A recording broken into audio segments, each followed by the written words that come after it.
Twitter Space is called what it is. The Twitter would just stop working and collapse on me, so I had to restart my phone and had to start a new Twitter Space thing. So I'm not sure if that helps any of you by tweeting the new one, but it is what it is. So hopefully everybody's doing well. Today we are about to watch some serious carnage. And this is a market driver that I do not trade ahead of. I don't put a trade on. You're not going to get a dose before CPI release. I haven't done anything this morning, nothing. I'm just sitting here waiting. And I'm opening my charts up for the first time, trying to get a feel for what it may or may not do here.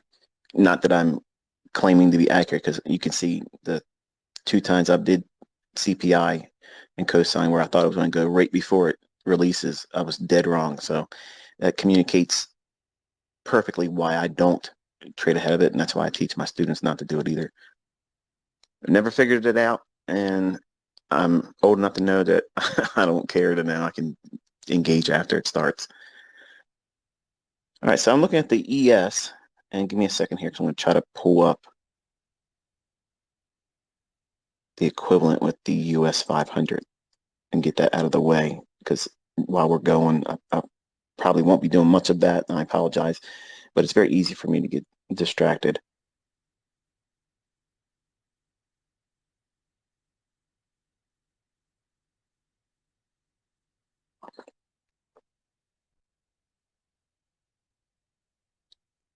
All right, so one of the levels I've been watching is on ES, March delivery 2023, the 4,018 level. That's one I've been watching, and if we would have got to it right at the time of CPI, then that would be really, in my opinion, much more interesting. I don't know if it's going to explode higher. I don't know if it's going to, crash hard. I don't ever claim to know that. I just know that I don't want to be in there because it will be one-sided and immediate, like a lightning bolt, and I don't want to get hit by that. I don't want to invite any of you to suffer that either. So let's go into the hourly charts real quick. See what's up with that. There's been a lot of lift since Tuesday.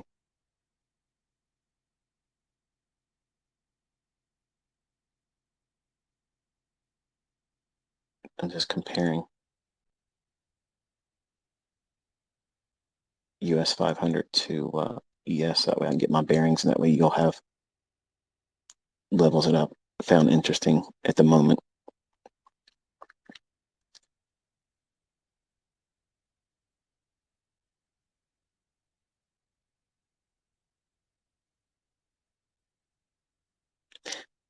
As clean as that area is on your hourly chart for ES and on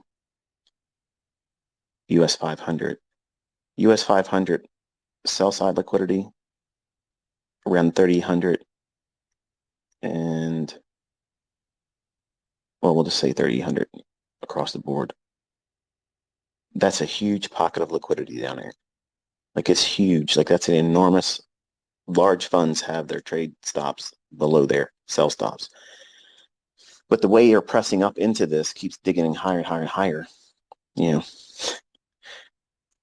I hate to say it, and I'm perfectly comfortable being wrong. To me, it makes no sense to vault higher from where we are. It could, but I mean, I'm not going to lose anything, obviously. I don't have anything in the race here. But to me, it would make more sense for them to reprice it lower aggressively, even if they're going to send it higher longer term. Like, they can send it lower on CPI, mess up all the, not that I think it's going to be a 200 or what would that be, 170 handles. That would be a lot. So what I do is I wait. I'm going to look for, obviously, the initial 30 minutes or so. See what they leave in the wake of that aggressive one-sidedness the CPI usually is. Every single month, you need to be aware of what's on the economic calendar. And there are certain things, certain market drivers that we do not stand in front of. Rate announcements and CPI and non-farm payrolls, the top three. I had questions regarding like PPI. I don't have a fear of PPI. I've traded ahead of that one, but this one here, this one's dangerous. Like it's very, very dangerous. So what we were looking for and what I'm specifically looking for is the market to hit at 8:30 when the news comes out, the CPI number gets released to the marketplace. The market's going to go one-sided, all in one quick 1 or 2 minute candle. You're going to see the bulk of that move. And I want you to really think about what you would be feeling if you were in that move and you were on the wrong side. It's so easy to listen to these yahoos on YouTube and Instagram and such and Twitter. Here's the trade I took in CPI. I had it right. Come on now. If you felt that strongly, you would be out here publicly calling beforehand with your stop and everything else. No one in their right mind would do that unless they're playing in a demo, which, we execute in demo, but even in a demo, I'm not going to try to do that here.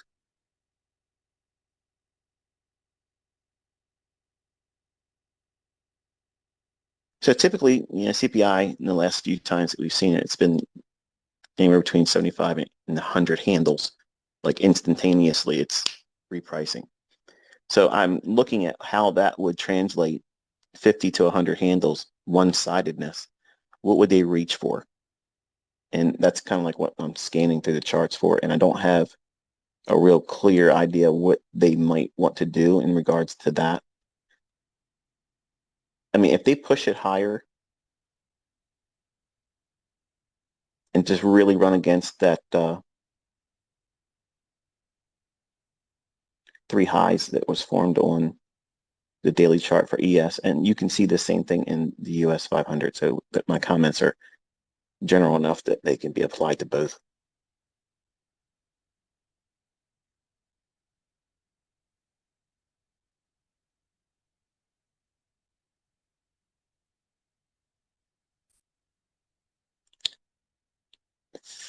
Wow, 4100 has a small SIBI. Let's see if I can get this to.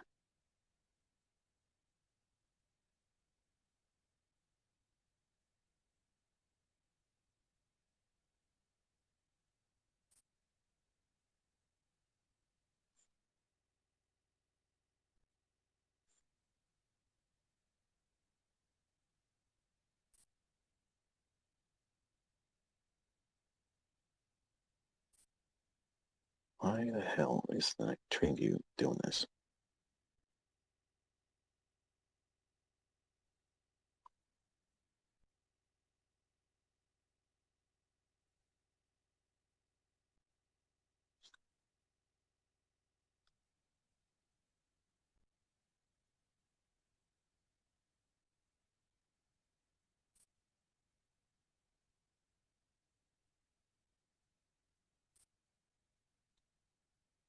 All right, one of the levels, if they get wild with this and send it higher, take a look at your 1 hour candle, 60-minute, on December 13th, 2022. This is for ES. Okay, there's a fair value gap right in there, and it's just above the high on December 14th. This is your hourly chart for ES. And let's see if I can find the equivalent for you. Yeah, it's pretty much, it's the same thing. You would see it on US 500, same thing.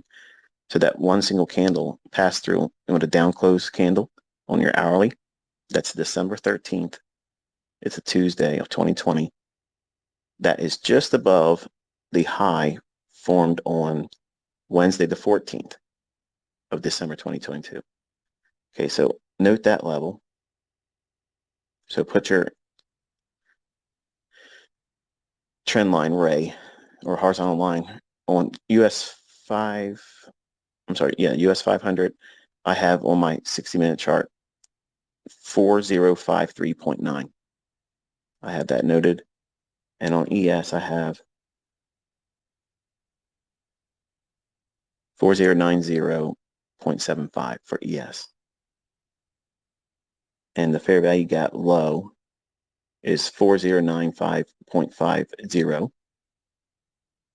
And the high of the fair value gap on ES, 60-minute chart again, 4111.25. So there's your fair value. There's the three levels I think are things to watch this morning for upside. I don't know if it's going to go up there, so please don't take this as I'm telling you it's going to go up. I don't know. I don't have a trade in. I'm not putting a trade on. I'm waiting, okay? But I'm just giving you levels that I believe are going to be likely targets if they really send this thing higher. Now on the downside,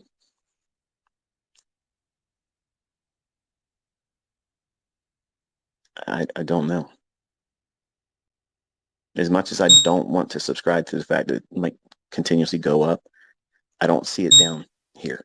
It could obviously just collapse and do an enormous drop, but I have nothing that I can call on.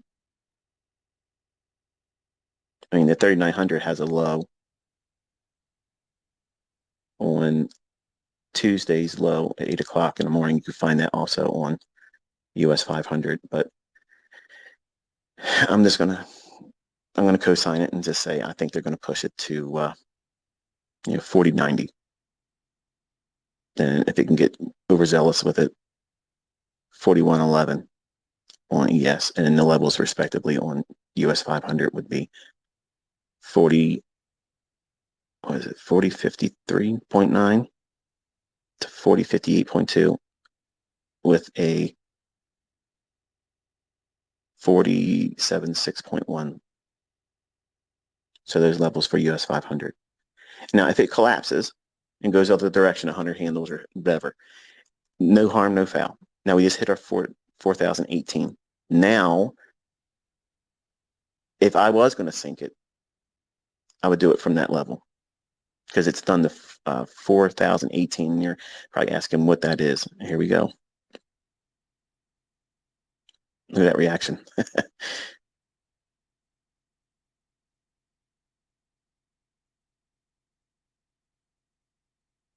You're probably wondering what that 4,018 level is. It's a wick on the weekly chart, half of the wick. I just want to watch this a little bit longer here.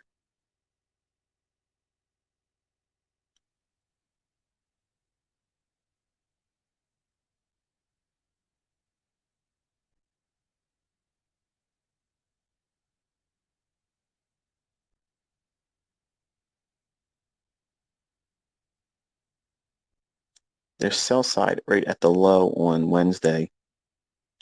And we're all still focused on an hourly chart here. On Wednesday's low at 1 o'clock.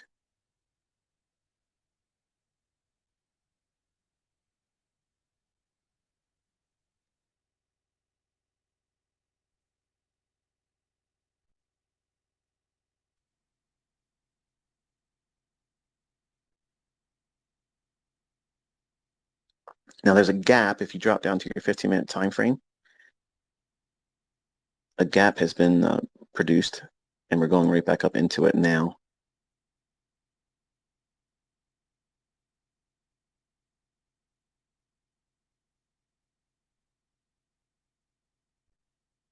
An actual gap where there was no price data printed.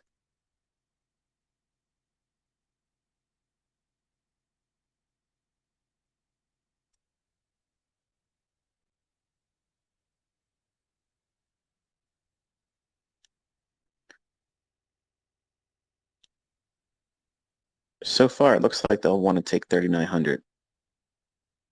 The reaction at 4,018 I was interested in. They went right up into it. And you want to study, see if it wants to rip down into the low at 145 in time. I'm going to give you this as a time, 01:45. That's the time on Wednesday, January 11th. Note that low. There's sell side right below that.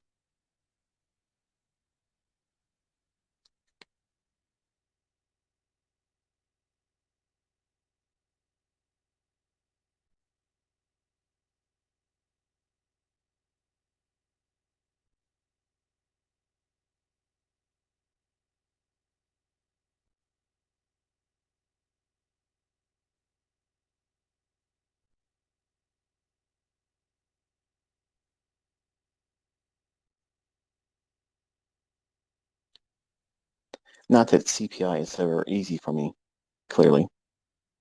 It's not easy for anybody. But this one's a little bit more trickier.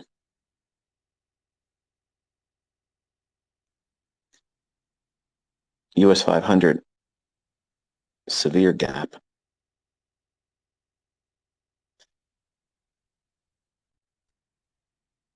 Note on ES, the low at 39.88 and a half. 3988 decimal point 50. That level has not been traded back to. There's a hard gap. So far, it's only gone back up to 3986.75. So there's something of a small gap remaining. So watch and see if it wants to run up into that level. It can overlap that, go back up into 3993.25. Anything more than that might challenge the high at 4018 or thereabouts.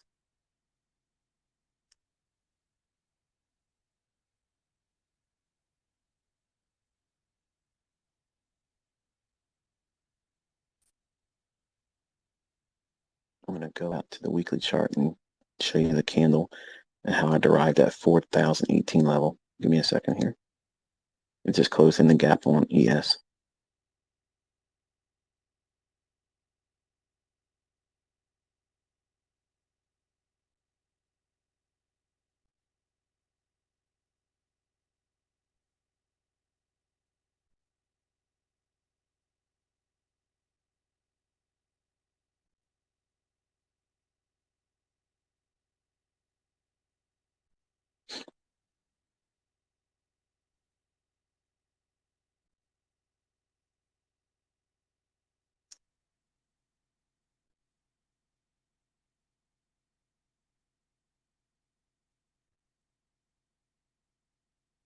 I apologize. I said weekly chart, didn't I?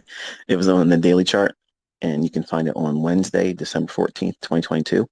That down close candle on ES. You're going to measure the closing price to the low, split that range in half of the wick, and you'll get to that 4018 level. Back into the 5-minute chart, and we've completely revisited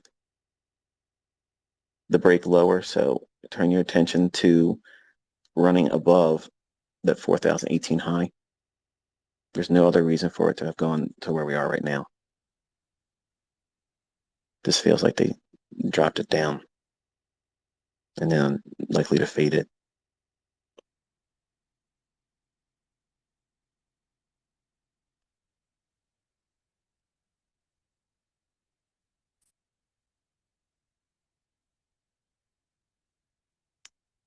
US 500 has closed in its gap entirely.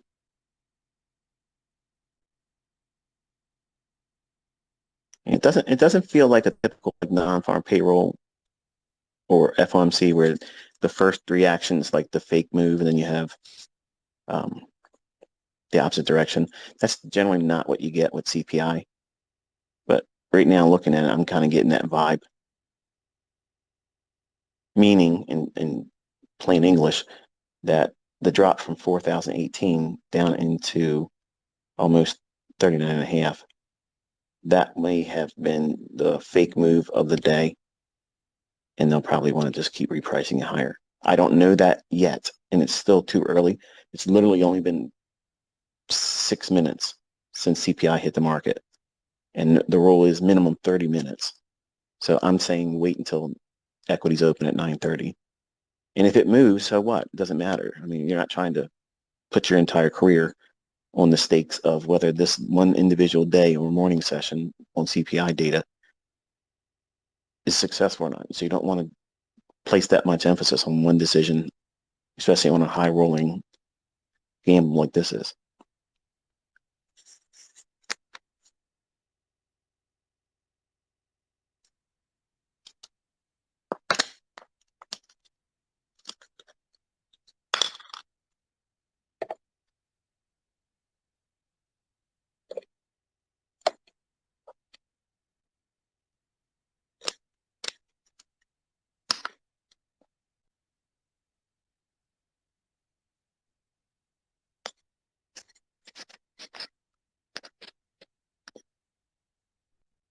So this is when I usually look at the market and think to myself, this is where I would have gotten hurt as a younger man.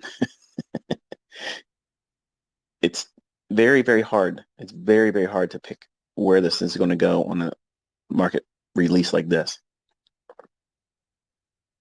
And to trust it, you know, where do you place your stop? So that right there immediately puts me on, I can't touch it because I have to have a stop loss. You know, I'm not like those individuals you see live streaming out there. They'll put trades on and they don't have a stop loss on. I mean, to me, that's scary. Like, that doesn't make any bit of sense doing that. Because even though the market isn't likely to create moves like this just occurred here on any other given day, it can. Like, anything can happen on any day, which is why you have to have a stop loss. But even in instances like this, you know, a stop loss doesn't protect you. It can gap right through it. And the first traded price becomes where they're going to execute your order. And that's slippage. And that can be horrendous on days like this. So you want to avoid it. Typically when you see, I'm watching this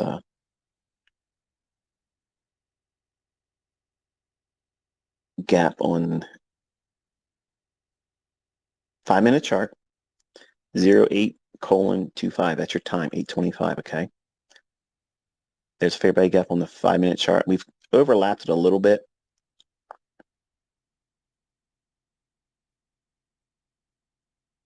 So your next line for liquidity, you want to have that at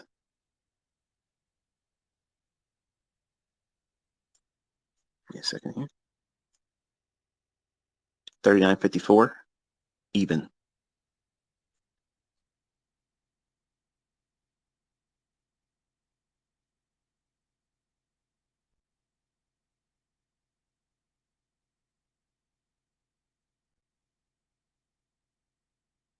$39.54 even.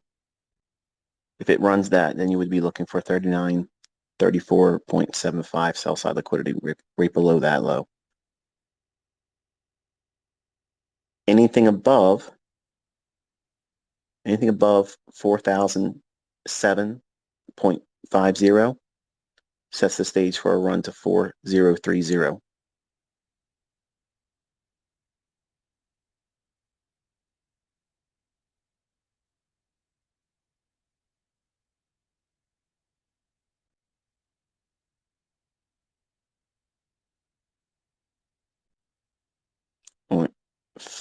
What is it, US 500? You should have a line on 3942.6.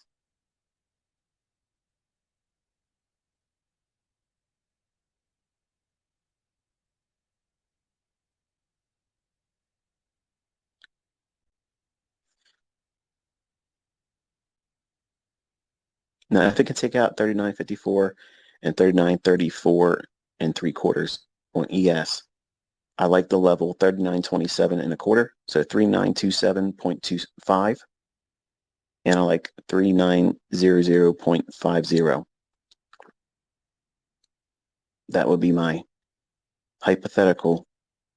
Not that I'm in a trade. I'm not in a trade, and I promise you, you will not see a recording. I'm nothing. I'm right now just studying it, just like you are right now. I'm trying to get a feel for it. And can I get myself on side reading it right now? And so far, I'm not. I'm not on side. I'm not accurate about anything right now, so just watch it. And what I'm doing is I'm trying to get a feel for, does it show me states of heaviness where it wants to go lower? If it does, then I'm going to look for logical levels where it would want to go there. But anything above 4,000 now, or 4,007, sets the stage for a run to 4,030. And if it gets rather accelerated above 4,030, then I would be returning my attention to 40.90 3/4, and that would be where I would look for the day or going into tomorrow.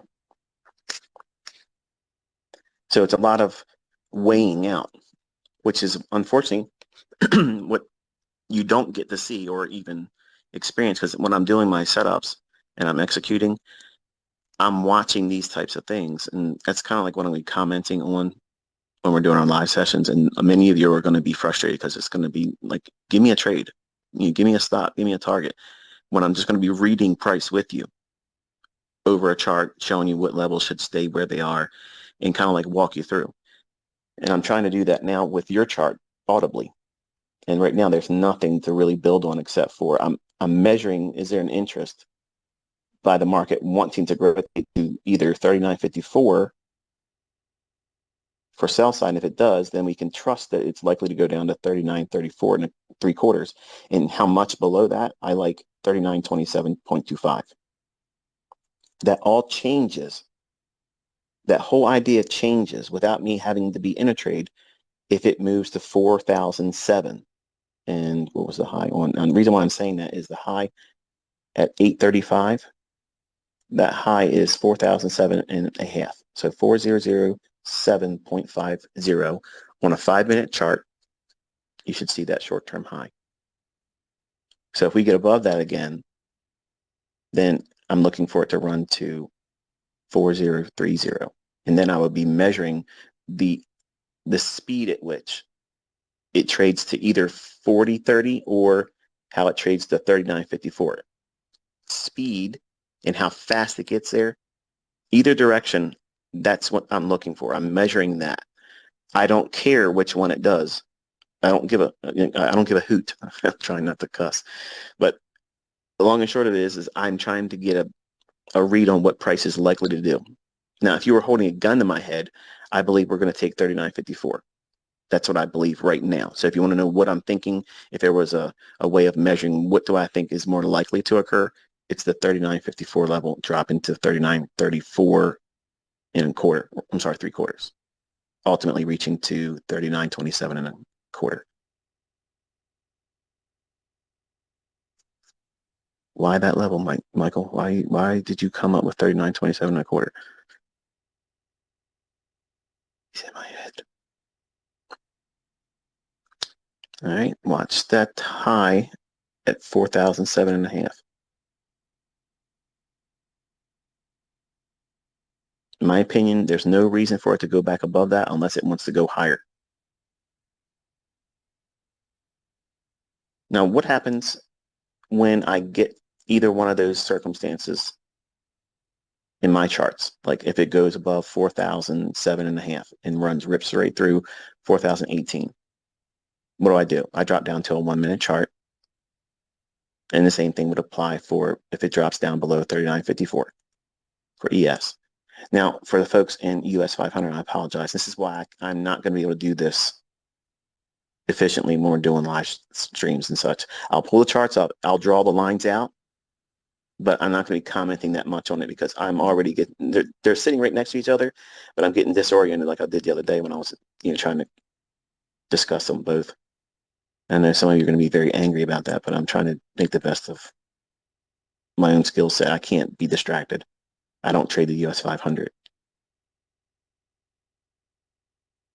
So that high, if it goes above, for the US 500, 3984.26. I'm sorry, 3984.6 rather.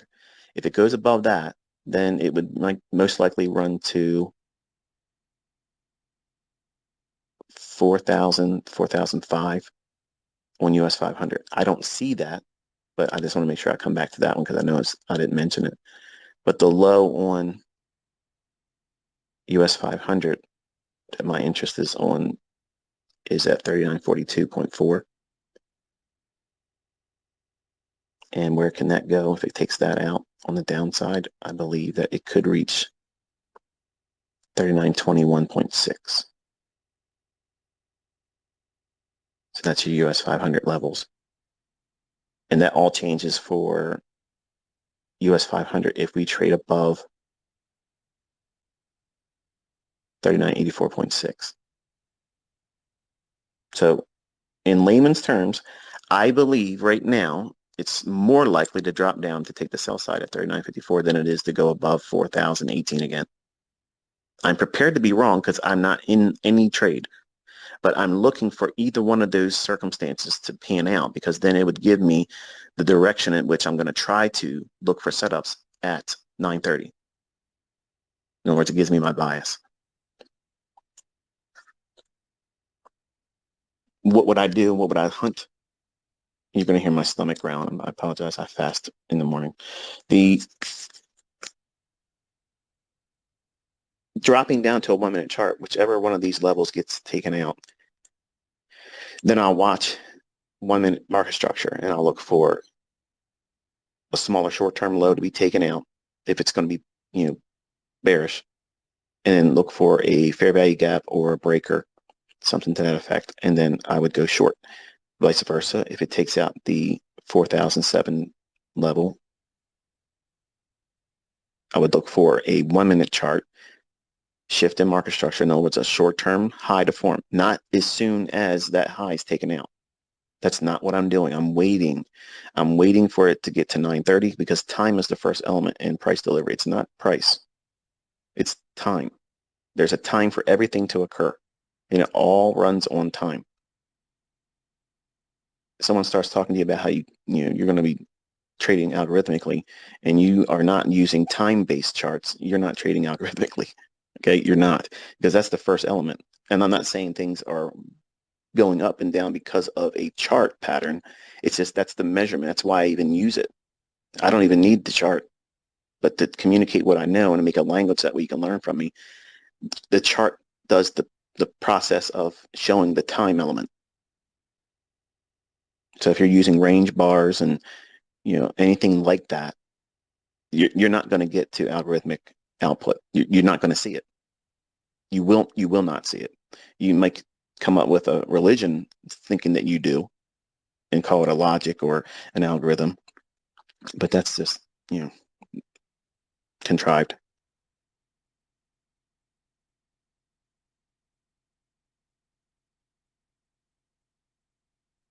So there has not been a whole lot of movement.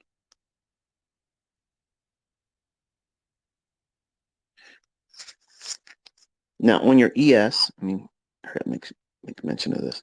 When your ES 08:40, that's time, use a short-term trend line, drag to the right off of the opening price at that 0840 level. The opening price on that candle is 3988.25. Okay, and the high is 3992.25. That's usually when I draw out levels. I'm going to watch and see if they are respected. They're like order block theory. And I want to see those levels if they come down and touch it. If it kisses it at the top of the wick and reacts and strongly moves higher, that's a signature I like to see.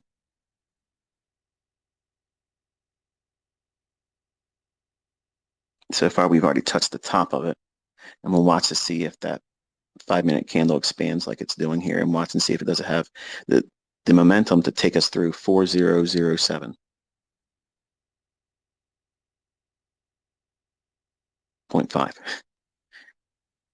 And on US 500, the same candle at 840, that's time 08:40, a 5-minute chart. You want to have a horizontal line segment on the opening price if you're following along on US 500 at 3965.4 or 3969.3. Both of those levels, I usually have that on my chart, and usually you'll see me highlight the wick in the body. If it's a small little tiny little wick above, I'm looking for both levels. And I want to see the wick be respecting it majority of the time. But if it deviates below that, I will accept the fact that it can come back to that opening price of that down close candle at 840.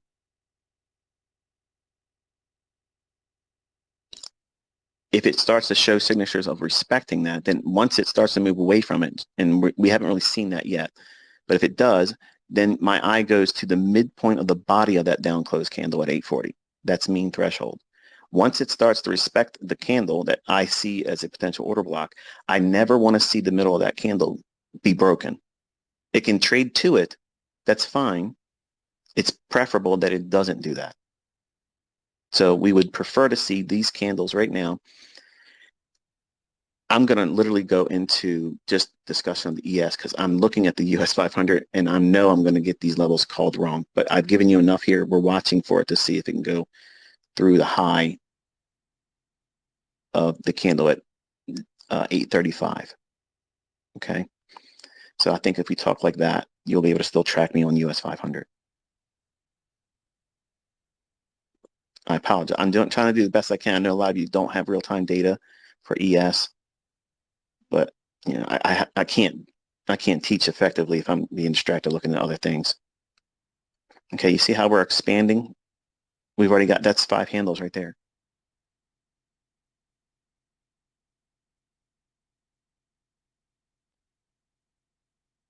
Now, all you're looking for is an opportunity to see something like that unfold with a larger draw on liquidity. Okay, for instance, let's just say for the sake of argument that we believe that 4018 is an upside target from where we are right now and that down close candle at 840. Okay, as it opens up on the candle that we're at for a 5-minute basis, so we're still looking at a 5-minute chart right now. Right now, present time, we're at 08:50. That's time. Okay, 0850. That time candle, it's already offered what I'm telling you to look for as your minimum threshold objective for trading, which is when you go in, you're trying to learn how to do this.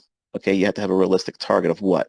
Well, what's realistic to me? I think anybody going through the model that I taught on 2022 YouTube channel, you know, the mentorship ICT, you can easily get 5 handles with that, easily.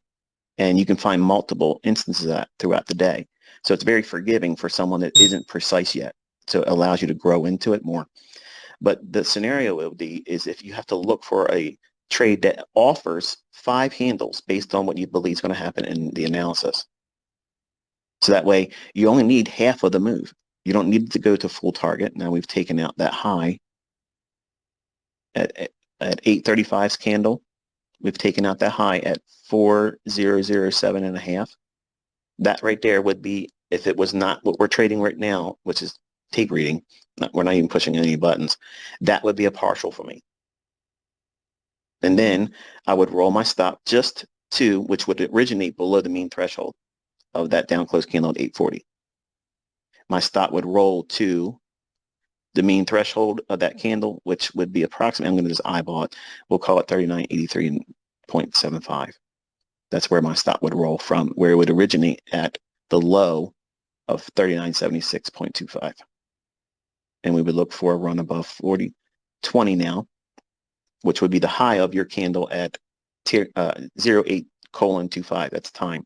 So at 825's candle, that high, that would be the next draw on liquidity. And I would want to see velocity getting to that high and through it, reaching into 4030.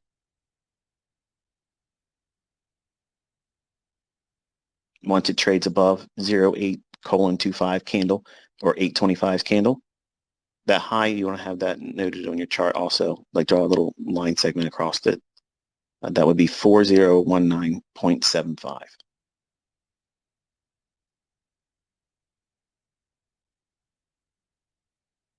And you want to screen capture all of this as I'm discussing it, because it'll be more meaningful to you later on once the day fulfills its, you know, agenda.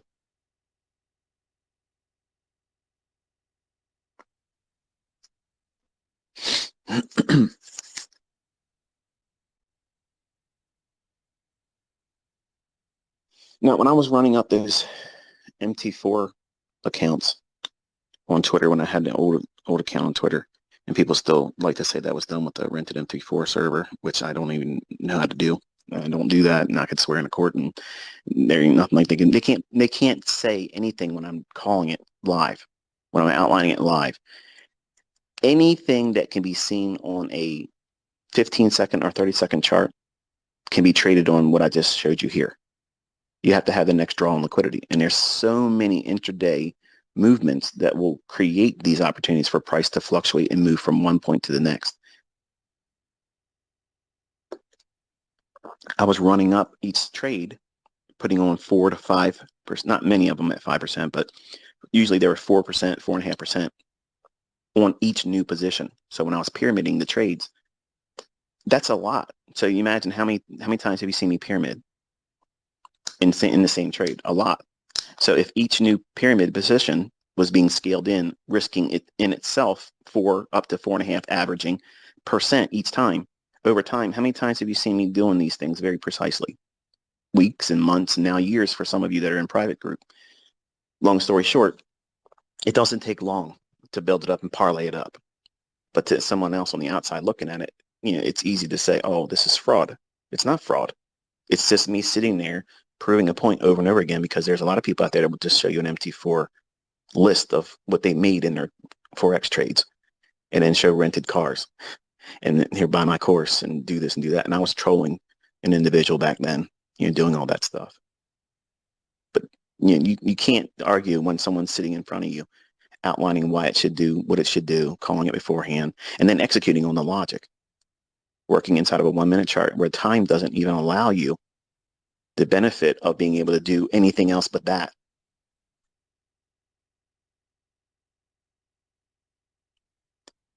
So I would want to see this candle here expand beyond 4,018 on ES.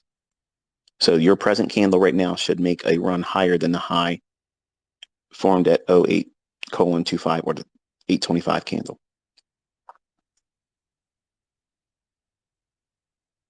I would prefer to see this candle close like it is, and then have the candle at, and again, we're all still on a 5 minute chart right now.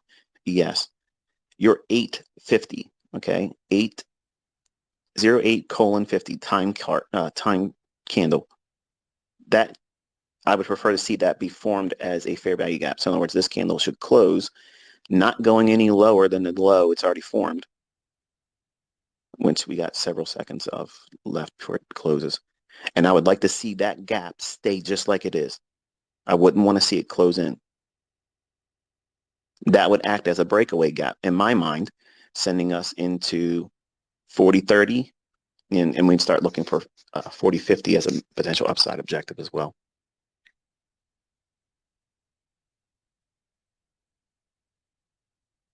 So far, the high hasn't been taken out at 825's candle. But we do have our gap in place. So you want to draw a rectangle from the high of the candle at 845 on your 5 minute chart and draw up to the low of the 855 time candle.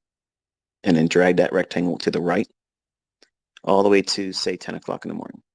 Not that I think it would require that much time, but just to prevent the need for me to make any more mention of it.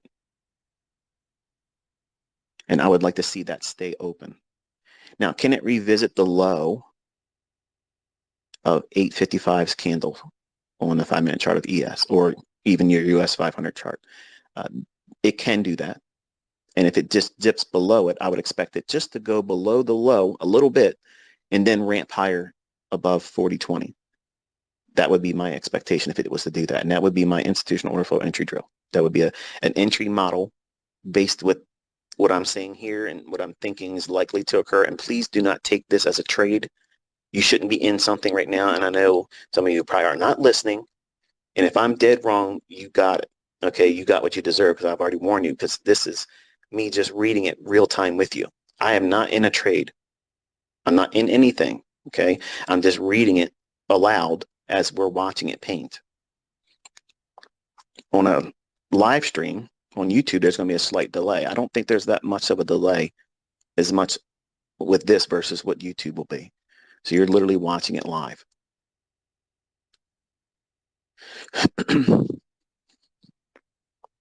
So I want to see this pop through, make a higher high on the day.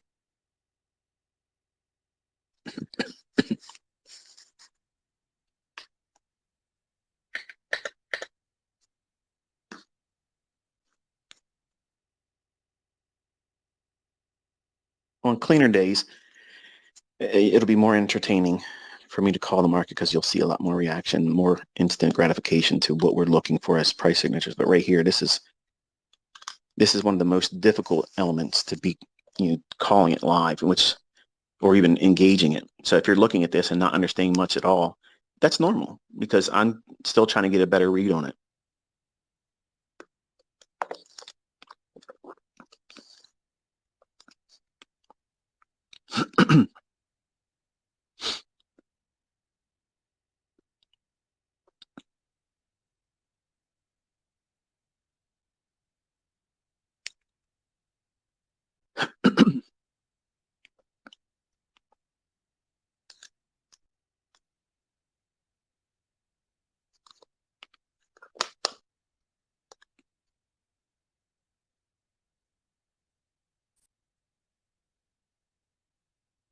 This is typical where you have an old high.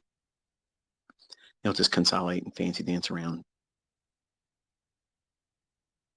Now, because we have that fair value gap formed based on the 850 time candle on a 5-minute chart, I would not want to see price go below the low of that. That low specifically is the price formed on the high of the candle at 845. Okay, so you want to have a line on that. I don't have this in my charts. This is how my mind is processing it. Obviously, if I had a line on everything I'm outlining here, the chart would be so busy, it would be a mess. It would look like an algo box chart, and you don't want that. Yeah. So we don't want that low or that fair value gap to be taken out. So everything should stay bullish as long as the low of that fair value gap at 39.97 stays intact. If that gives up the ghost, in other words, if it breaks through it and leaves it, goes below it and trades away from it, not just dips below it, it needs to trade through it and below it, then and only then would I change my mind about where I think the market's going to go. And then I would change my mind to looking for the low formed at 830, which I don't subscribe to at the moment. So we're presently looking for a run rate above, in which we got it now. That screenshot that. That would be a partial. That right there is exactly what you would be taking on a day like this. You want to be taking at least 75% of the trade off. And you would leave a small portion on to see if it can run to 40-30.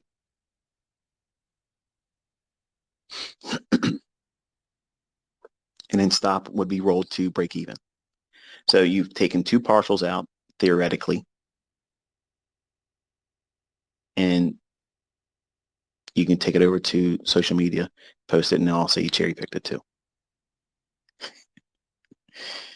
Oh, I'm going to have so much fun. So much crow.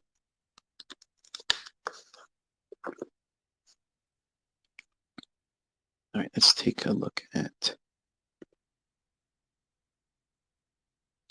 Now let's play devil's advocate for a moment. Say this thing is to continue higher. I don't know if it is.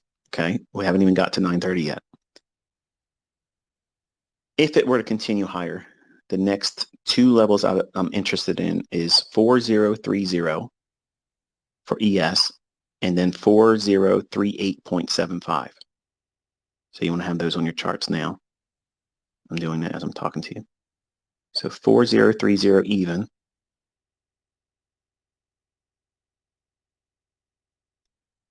And then another one.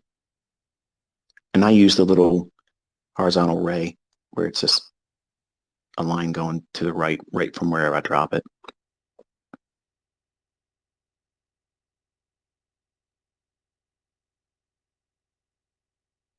Okay, and then on US 500, the equivalent would be, bear with me a second, I didn't forget you.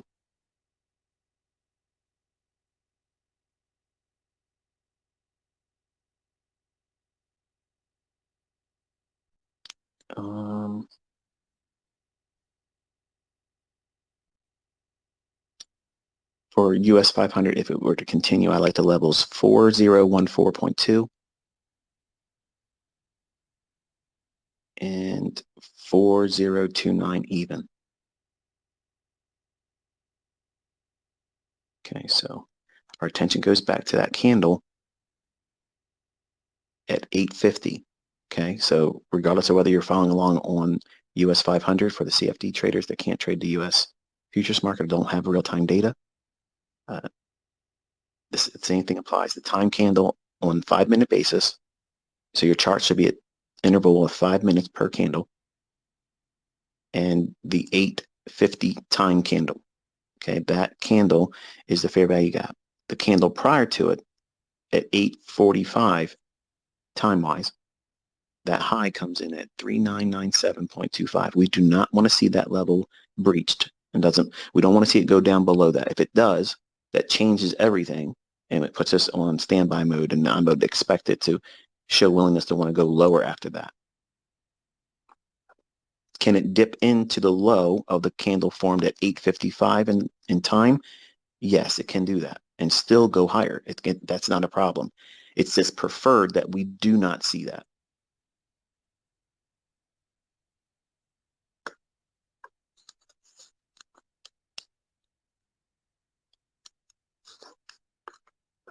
And right about now, if you were in a trade, you'd be thanking yourself for taking partials, because there's a lot of clowns out there that'll tell you partials are stupid. Partials is how you get paid. Until you collapse your profitable trade in some capacity, whether it be part of it, half of it, or all of it, a trade open with profits is not profitable until you realize the gain. Actually, that means you have to close it. So listening to people that talk like that is nonsensical. And the whole point of you doing this is to make money. And if you can't make money and bank something, what are you doing?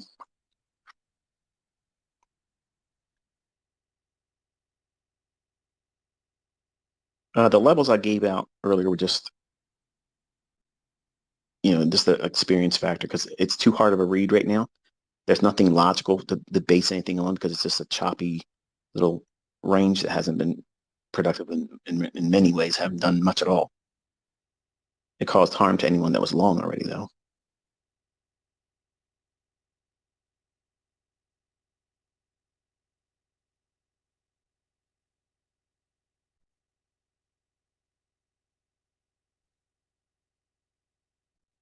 So theoretically, you would have two partials in the bank today, and your stop loss would be essentially at the opening price on the 850 candle. So if it trades at that point, we would call that a stop out on the bounce. And you would just move to the sidelines and wait for a new setup. Or do nothing because you've made something and it's CPI. Not that you're trading CPI. I'm not saying that this is you should be trading it. I'm just saying from an experience point, like right there, what it's just done, that dipping below the low of the 855 candle, if it's going to go higher, it shouldn't go much lower than it is right now, and it should start to go higher from here. If it breaks the low of the fair value gap, which is the very high of your candle at 845, near-term bullishness for me would be moved to the sidelines. I would move neutral.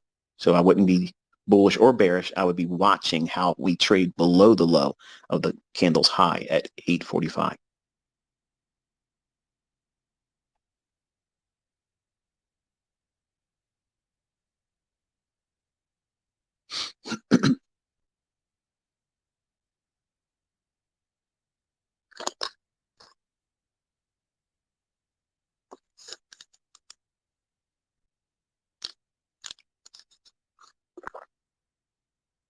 I just realized something. I'm not sure if I took this off mute.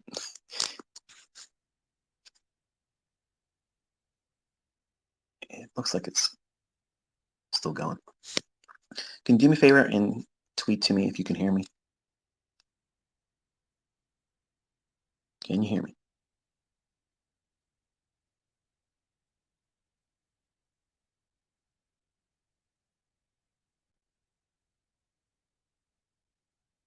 Thank you, Budu. Thank you, Jake. You're welcome. All right, so we're not quite in the middle of that fair value gap that's formed on the 5-minute chart based on the 850 candle. About halfway through that's consequent encroachment. I would not want to see that breached. It can go just a little bit deeper, preferably it shouldn't, but I'd like to see it turn from here and start to build more bullish candles and then try to run through the high formed on the 9 o'clock candle.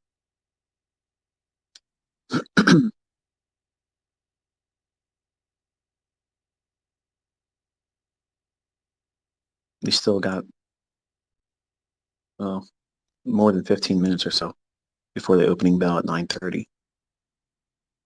So a lot of things can change and shift and gyrate between now and then.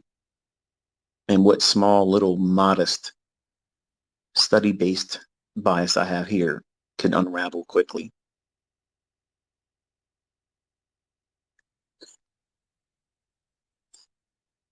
So I want you on your 5-minute chart, whether you're using the US 500 to follow along or if you're using the ES Live, grab your rectangle tool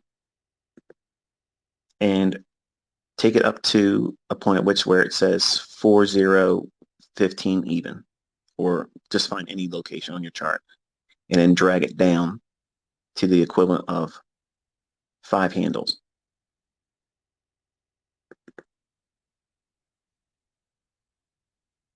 And I want you to think about how that is it. That's the range of what you're trying to accomplish. As a starting point, as a low-hanging fruit, first rung objective as a student of mine, you're looking for just that. And look how much we've moved around already so far on a day that's very difficult to read. Very, very difficult to read. And you've been witness to me walking through, and we're hitting the bottom of that fair value gap now. So you want to watch and see, does it support it, or is it just rip right through it and show no respect?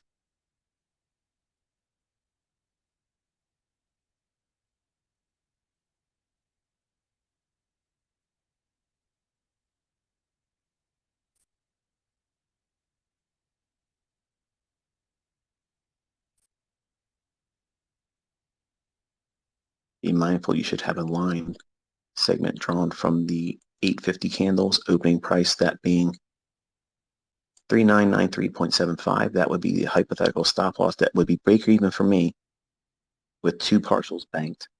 And then if it hits that level, then we would be neutral. We would go to the side and wait.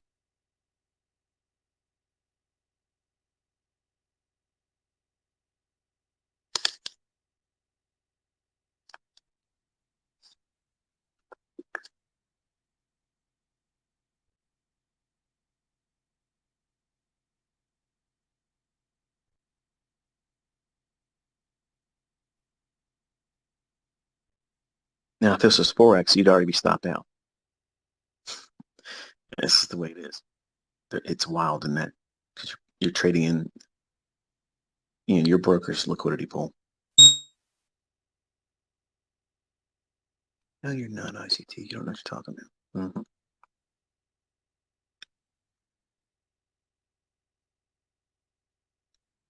And stopped. Okay. So now log that, screenshot that. Okay. So you've seen a run that offered an opportunity to move from a low of 39.92 and a half all the way up to a high of 40.21 and a half. Okay, so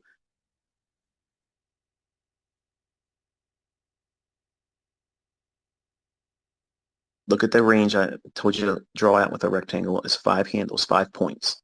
Okay, so that would be like drawing from on your ES chart would be 40, 15, 4015.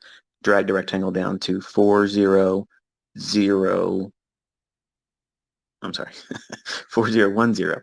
So it's 5 handles. Okay, that small little box, that's what your eye's looking for fluctuations to capitalize on.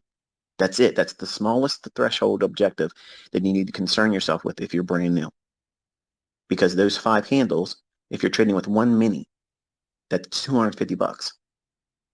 Some of you probably listening aren't even making $250 a day. But that one movement, that can change your whole life because that's the first building block of being able to be consistently profitable, finding something that repeats over and over and over again.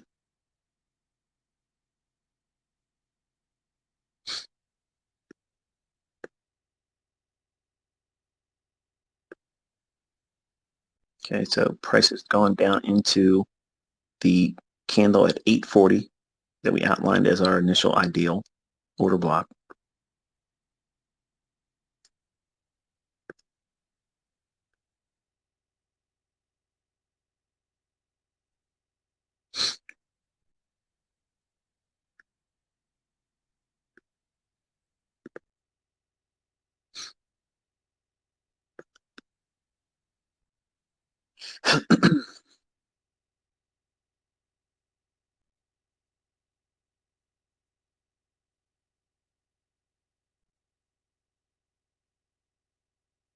Okay, see how it's moved away from that fair value gap after touching the bottom of it? On the present candle we're in right now, it traded right back up from its opening, bumped the low of the fair value gap, and then expanded down lower. See, that's a signature that would, as I was stopped out, if I watched that occur, I would feel better about the idea that I got stopped out instead of just thinking like a typical trader would be, oh, I got stopped out and be frustrated. I'd be thankful that the stop did its job. I paid that stop, hypothetically, to do its job to prevent me from losing more. And it's a paradigm shift that you're going to have as a trader, because right now, if you're new, you're thinking, I don't want to use a stop loss because that guarantees I'm going to take a loss. When a professional mindset is, I am going to lose. It's going to happen. So I have to limit that loss responsibly. And I have to have a mechanism, a shield in my repertoire that protects me from having excessive loss. And it's difficult to grasp that when you're new, because the first priority for you is, I want to lose money. Well, that's answered rather quickly and easily by just simply not trading before you know how to trade. So you won't need to worry about the stop loss yet because you haven't even learned how to trade or read price yet.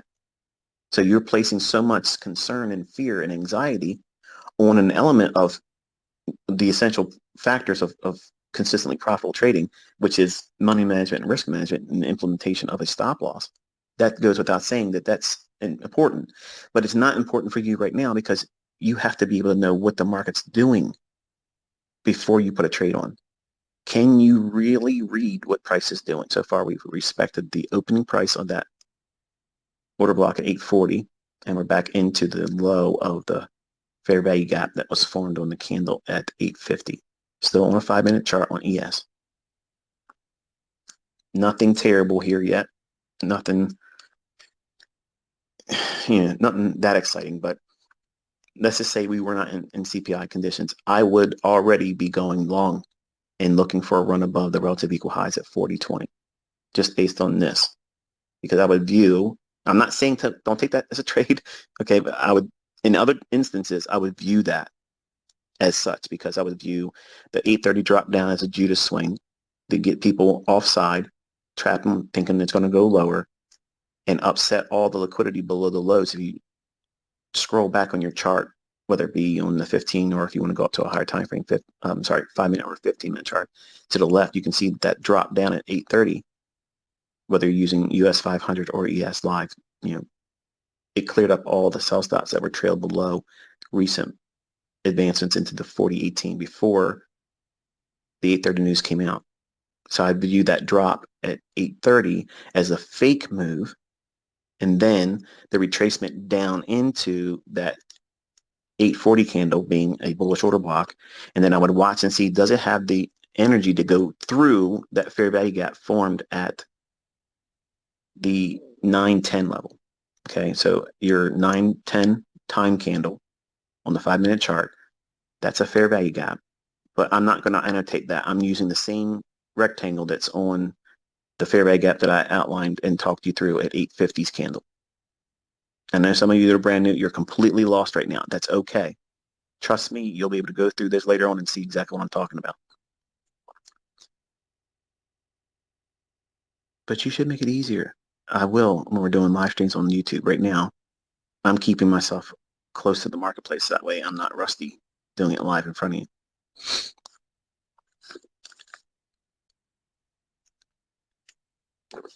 Does it want to expand higher quickly too on this candle or the very next candle, preferably this one here? I'd like to see it really aggressively run up and take out the low of the candle at 855.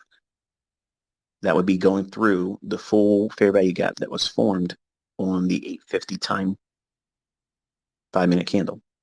So that big green candle at 850, I'm watching to see if the present candle that we're forming on a 5-minute chart, does it have the energy and the momentum to carry us all the way through the gap that's been formed? Because if you look at what's going on here, we have a candle at 910 on a 5-minute chart on ES or US 500. We have a candle at 910 and then the candle at 850 Both of those candles are one single pass. The 850 candle is a one single pass up, and then we have one single pass going down at 910.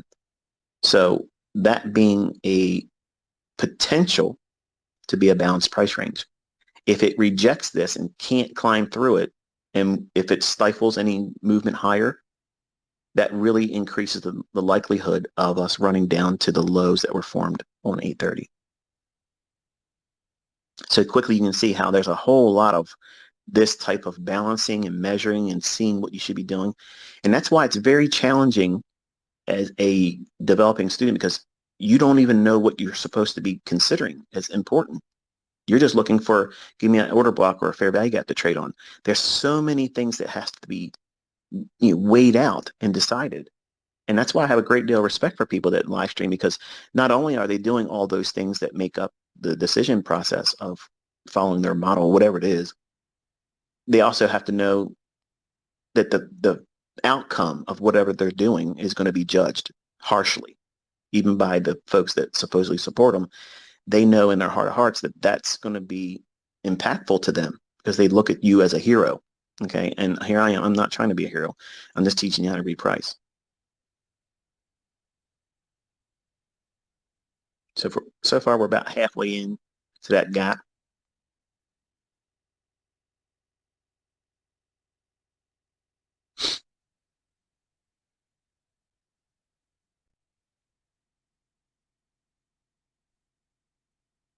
So using the order block at 840 and targeting the top of the fair value gap that was formed at the 850 candle, that would be a very low hanging fruit objective for a beginning trader, paper trading, or not even paper trading, but like tape reading.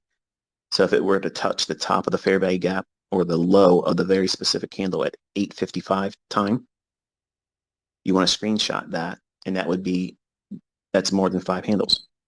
That's plenty to do well as a beginning student.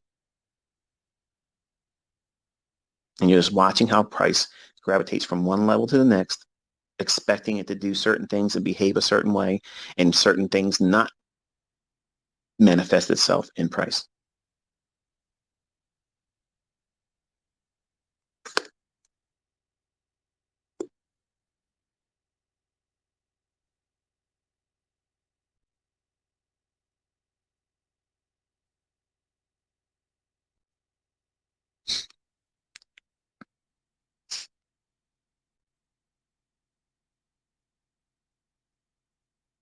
Now, we don't want to see a trade below and through with the energy, like a lot of excitement below 39.97 and a quarter, or the high formed on the 9:15 candle.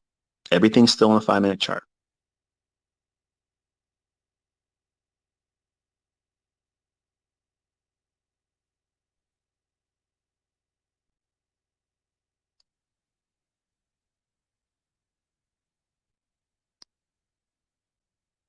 That's like it's talking. Feed me ICT.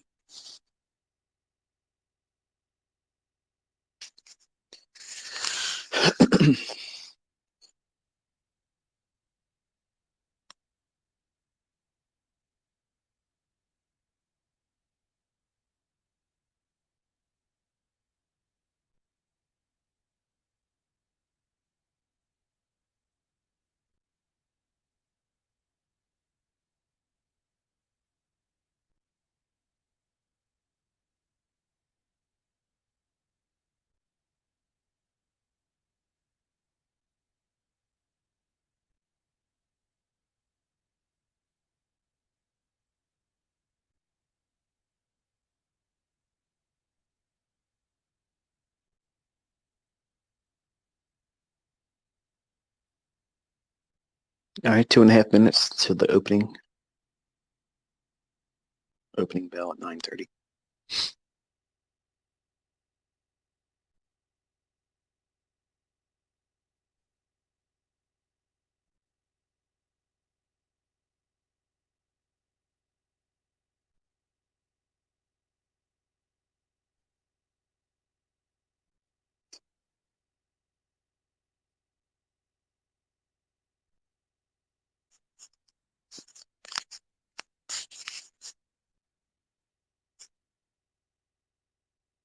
Give me that that pen, son. No, the next one over there. Yeah.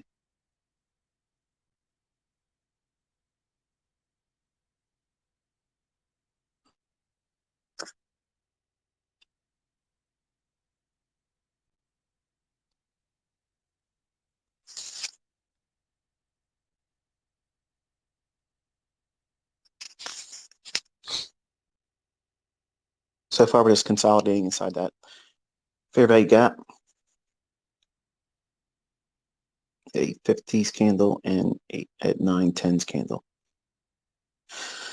So if it moves energetically below 39.97 and a quarter and goes back into that order block that was formed and we've been monitoring at 840s down close candle, that would indicate that we're inside of a balanced price range, and then we could use that information going into 930. So far, we've not shown any kind of energetic move below 39.97 and a quarter. It's just retested it and we're back in the middle of the gap.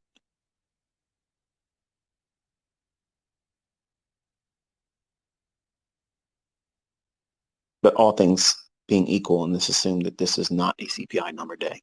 Okay, we're not in that climate, if you will. The outline that we're looking at here, that would have been a long entry for me at the order block dropping down, and I would look for a run above 40.20, accelerating into 40.30. That's what I would look for. But because we're not in that, we're in CPI data release and the 930 is opening in less than 11 seconds, we have to just paper or tape read it. I have not pushed the button. I promise you, you're not going to get a dose. This is the dose. Very, very difficult read.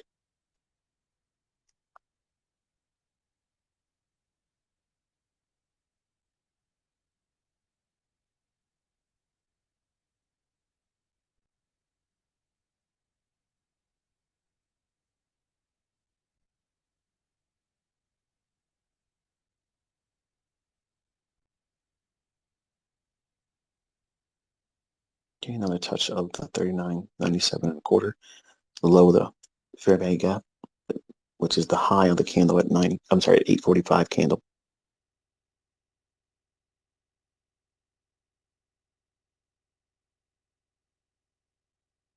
Notice there's a lack of an energy right now. Usually when we have the opening bell, it's a lot of a rush to do something, a lot of volatility. We're not seeing that yet.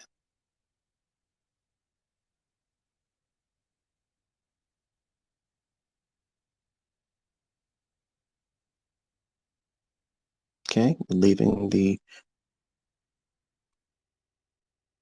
fair value gap and took out the low of the 925 candle. Still would like to see it expand aggressively higher.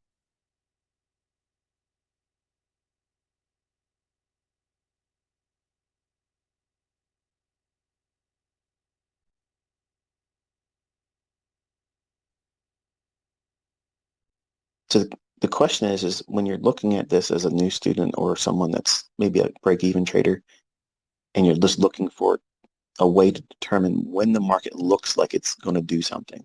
Like, what is a market that's poised to do something with a high degree of probability? You're not seeing that here today.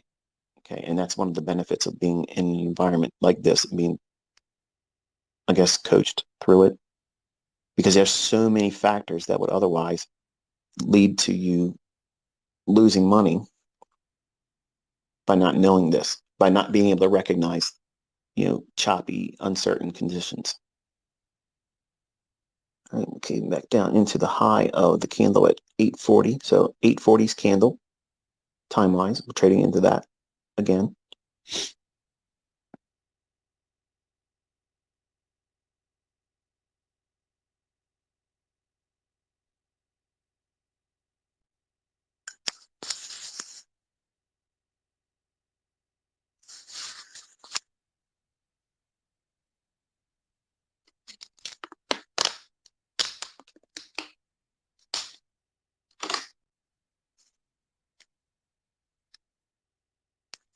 All right, so we have evidence that that's a balanced price range now at the range that we've outlined as a fair value gap.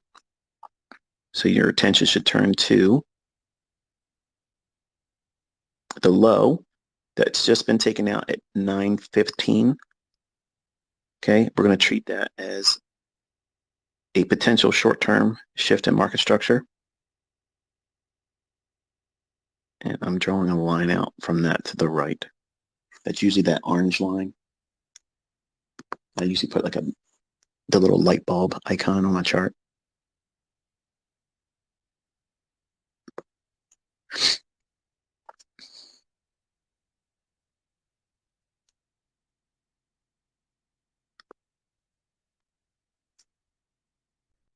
And I'm dropping down into a 1-minute chart now.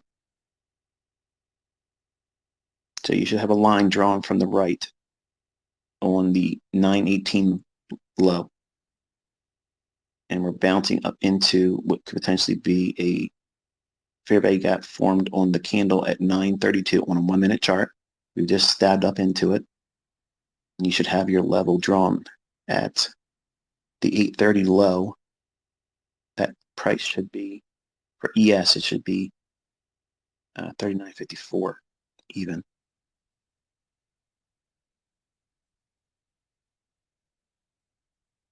Okay, and then you would hypothetically in your mind say, okay, we're inside, we went up into the high of the 9:33 candle. That would be enough by poking into that. That's enough for a short. You want to watch, does it gravitate with a lot of energy to get below the 8:44 low and the 8:40 low?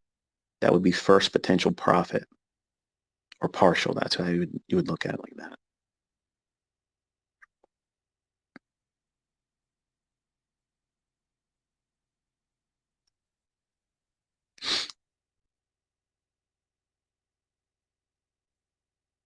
I have not pushed the button. there's no trade. I'm not going to do any trades today. Okay, if I trade anything, it'll be in the PM session.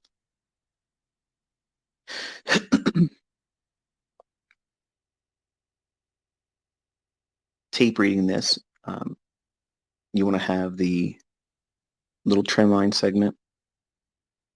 Draw a trend line from the high of your 9:33 candle. Drag that out to the right.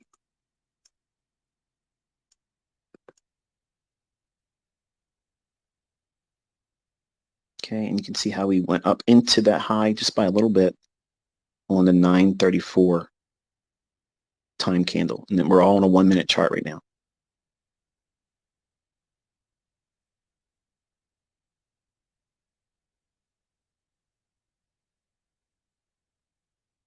You're not trying to place a trade. You don't need to worry about a stop right now. All you're doing is you're reading it. Does it show these signatures? Does it want to move and gyrate? You're all thinking, okay, if that's an entry, where will my stop loss be? It's not a trade. I'm teaching you how to read the tape. Until you can start doing this, you can't figure out where to put a stop loss. You won't be able to go in the right way. You won't be able to know what the market's going to do. There's stages in this development. You have to go through the right process. Every single one of my failed students, every single one of them do the same thing over and over again. They rush to try to get into a trade.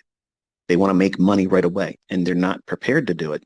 They haven't properly learned how to trust what it is that you're going to be trying to put money behind.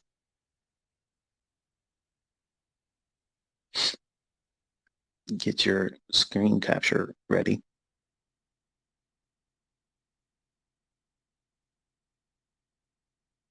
I don't want to see the open on the candle at 9:35 be breached. Okay, that small little up candle. It can retouch that or retrade back up into it. But I want to see it preferably leave a small little gap on the candle that was formed at 9:36. Between the candle at 9:35 and the present candle we're in right now, I want to see that small little area stay open. It can trade back up there, it's fine, but I'd prefer to see a small little piece left open and then go down below the low at 8:40. But we have now traded back up to that up close candle. Very, very small, shallow sell side liquidity pool resting below the low at 8:40. I want to see now this candle with the very next candle, real sudden drop below it. And if it does that, you want to screen capture it as it does that.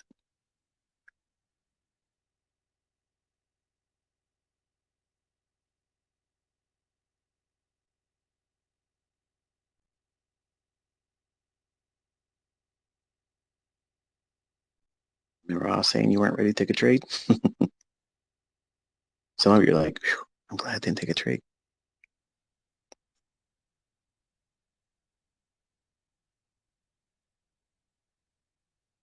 Now you want to take your rectangle and from the low on the 931 candle to the 933 candle, drag that rectangle out in time.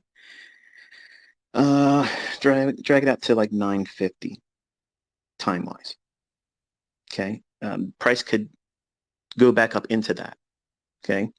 Which is the reason why I didn't discuss anything about stop loss, because you can go in and use the high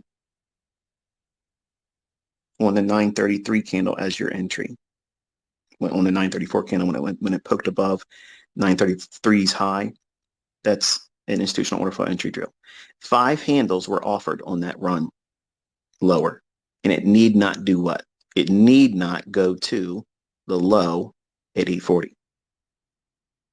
But notice what it did reach below. Look at the closing price at 844. Just for a moment, you're not going to keep this on there, but just for a moment, drag the line I told you to anchor from 840's low, drag that little horizontal ray or trend line or whatever you want to use it, drag it up to the closing price at 844. That's a rejection block. So does it offer from running out the high on the 933 high on a 1-minute chart? It runs above it, and then that would be your short. Does it offer 5 handles to get down to that rejection block? Because that would be your next discount array. Yes, it's done it beautifully. And it didn't need to take out the wick low at 840. And now what is the price doing? It's just meandering around between the rejection block and the low formed at 918. So we would prefer to see it expand once more and aggressively attack the liquidity resting below the 844 low. So put your line back on that 844 low. We want to see that. If it were to trade back up into the fair value gap that is outlined for you based on the 932 candle, I would use that as a totally new partial going into the idea that we could still run to 39.76 and a quarters low. All right, so now watch how this next candle should be topping lower.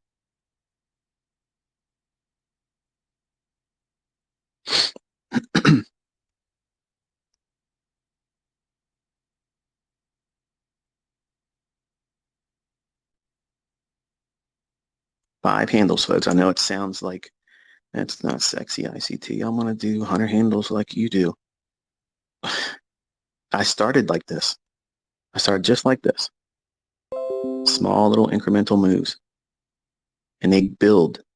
And you start seeing more 5-handle moves, and then they become 10. And there you go, screenshot that. Another cherry pick. Picking cherries, real time. Be sure to tip your waitress. I'll be here all week. And that's it. You'd move to the sidelines and you're done. You had several handles offered to you in tape reading, outlined it real time with you, walked you through it, every single individual candle. Okay, no yin and yang symbols needed. Okay, none of the nonsense. It's real-time algorithmic price delivery. That's all it is. Now, this is a sloppy day. This is very, very hard. On a difficulty scale of 1 to 100, we're at like 90. It's very hard to read this right now for me. So if I'm telling you this is hard and you can't really see the benefit of anything in price action right now, you're okay. That's fine. That's how you should feel about it. All right, now you want to take your attention to the low at 830. We don't want to see that range that was identified by me moments ago, the 932 candle, that fair value gap. We don't want to see that return to now. We want to treat that as a breakaway gap. And now, because we're well below the, what is this here? The 840 low on your 1-minute chart, you want to see it expand down to the rejection block, which is the closing price at the 830 candle. And that's going to be way different for US 500. And just for you guys, just use the low of 830. Okay, but for ES, the specific level is 39.67 and a quarter. We want to see it reach below that, and that would be another partial. 80% of your trade should be off at that point.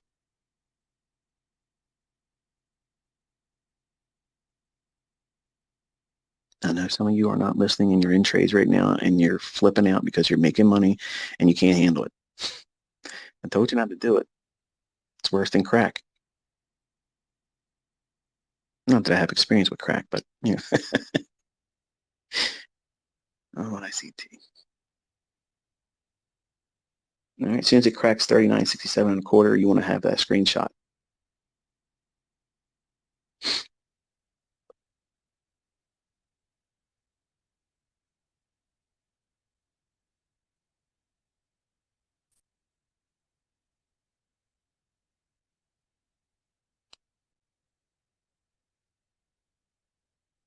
You should have it typed out already on your chart. 80% comes off below that line, and then when you screen capture it, it'll be in your screen capture as it happens. And it's just really nice to have that on the weekend, looking back saying, I watched this live. I watched it really pan out right there. It was really happening in front of me. This stuff works. It's crazy. You know, it gets boring that after a while. I get excited because I see all of you get, energized by it.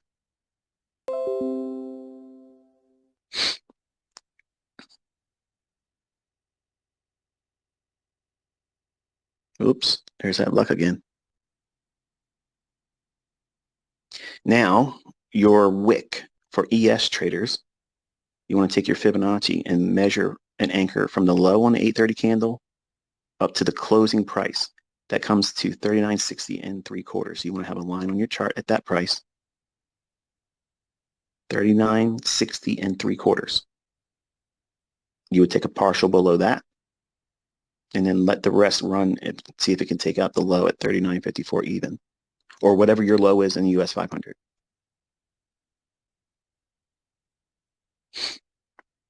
Oh, it's so much different when you're doing it live, ICT.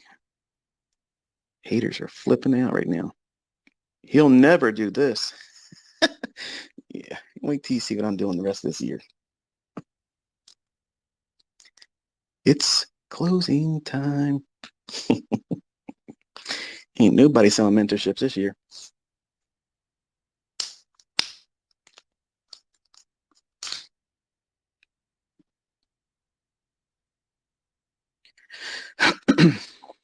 Now think about what sweet spot you would be in right now.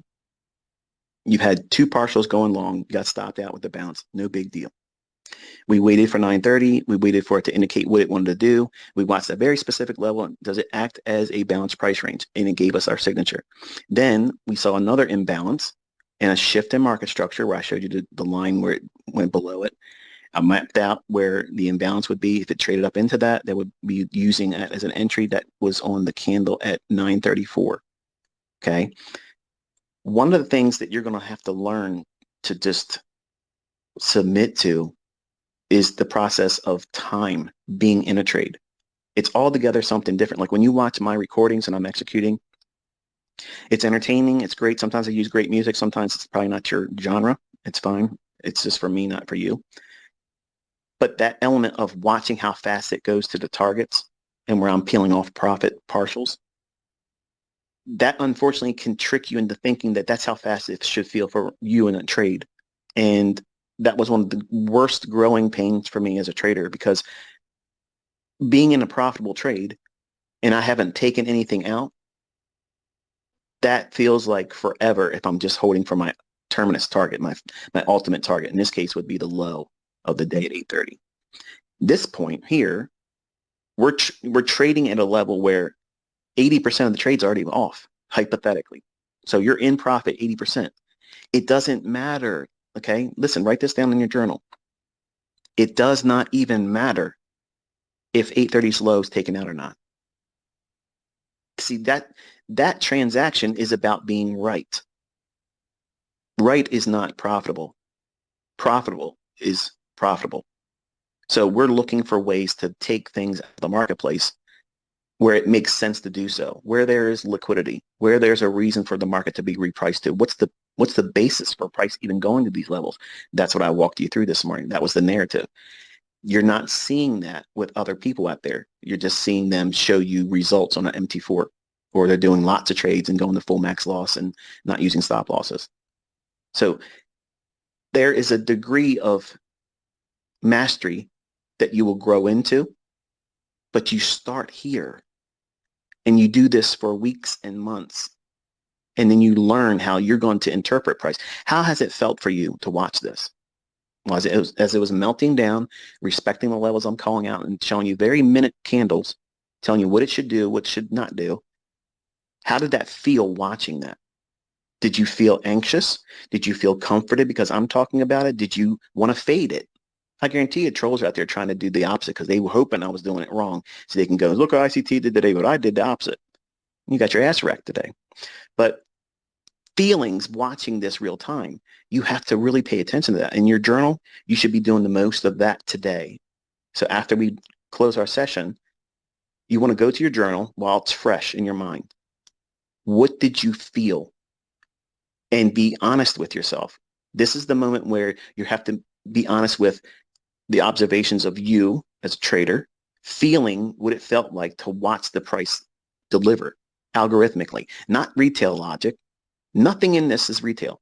There was nothing in here from Chris Laurie, nothing supply and demand, nothing Elliott wave, nothing like that, nothing harmonic. It's just simple algorithmic time and price. You want to screenshot this right now.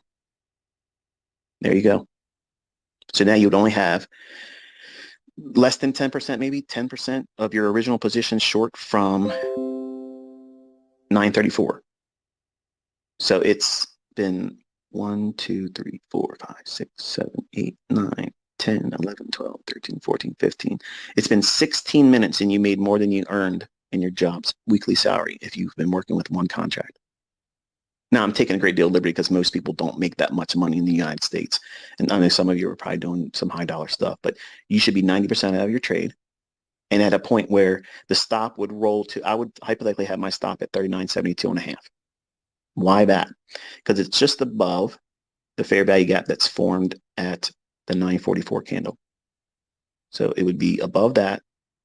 And if it comes back and stops me, that's fine. I wouldn't want to be in it any longer.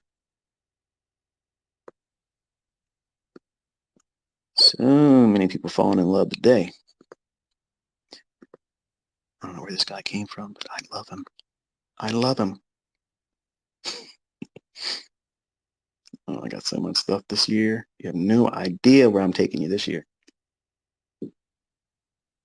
I'm actually falling in love with live streaming. Like, start doing it every day. Shut everybody down. Do it, ICT. Do it.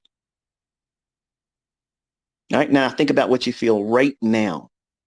If you had 90% off on your trade, 90% off, how would you feel about that retracement so far?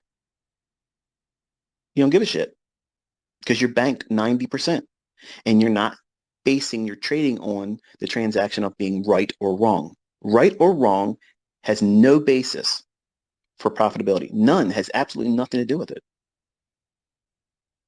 Now, draw out your rectangle on the candle at 944. You're going to go to the 943 candles low, drag it to the 945 candles high, okay, and then drag that out in time.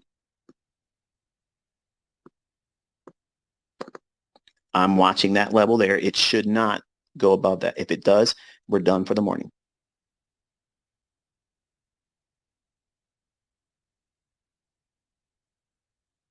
So I would roll my stop to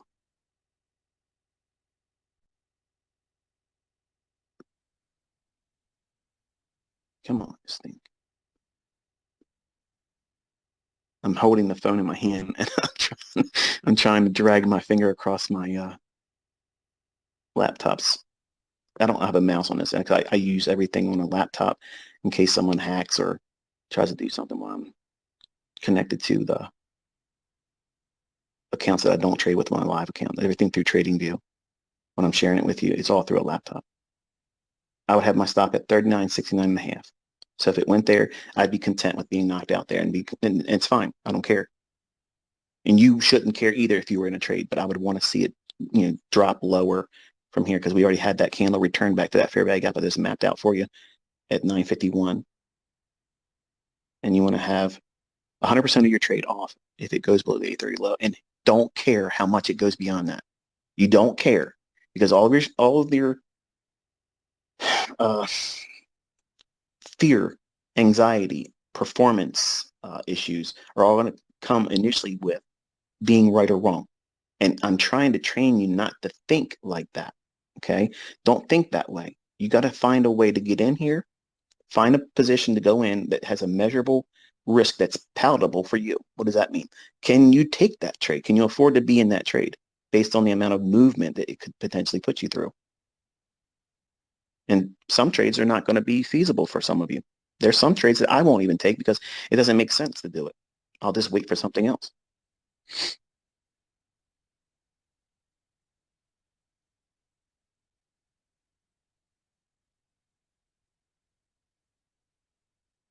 All the liquidity resting below that low right now is flashing like a neon sign. Come down here.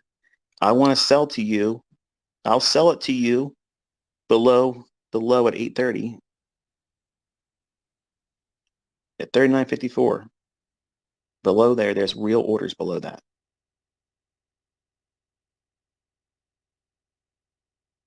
Now you want to take that up candle at 951. Okay. At 951, I'm watching the middle of that candle. That's mean threshold. In my mind, I'm watching that thinking, I don't want to see price go above that. I want to see everything that it prints. I want to see it stay below the middle of that candle. We'll just call it roughly 39.63 even. I'm not rolling my stop to that. I'm just watching it. Does it want to go back to that and throw it? If it does, if it trades like through 39.63, then I would at that point save my stop loss and close the trade and be content with it and not worrying about whether I got right or wrong about going below that low. But as long as it stays below that 951 candles middle point, then I would look at this as it's still likely to take out the sell side liquidity below 830's low, and I'd be content with holding it. But a run through, like it tries to run through 39.63 or the middle of the 951 time candle on a 1 minute chart, you're watching it. If it were to do that, then I would collapse the trade and save my stop loss and not worry about anything and just go home. Not regret if it just tanks. It could drop to 3,100 even after that. That's it. I would close the trade right there. I would collapse it. And I would not care at all whether it goes to hell or if it rips higher, where do I stop? Because I wouldn't be in the market now. I'd be done. Now think. Take a moment for a second. I'm not going to say anything. I want you to just think about what you just watched.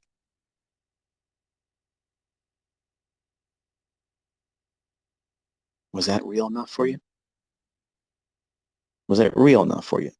Every single candle, every single one of them, outlining why it should do this or that, what it shouldn't do.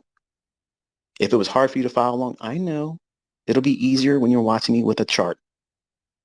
But understand that everything that I do is perfectly calculated. There's a measurement behind everything I'm doing. There's a process. Okay. There's no safety net out here. I don't know how many people are listening to me and how many people are going to watch this later on, but I can't edit this and I can't paint those candles on your chart. That happens from the market. But you just had the entire morning session outlined to you. What I would do, what I would not want to see happen, how I would engage, where my stop loss would be, where would my partials be. It's exactly what you watch me execute on through TradingView with live data. That's not cherry picked. As much as these assholes want it to be, it's not. And I'm going to be breaking all kinds of hearts all year long.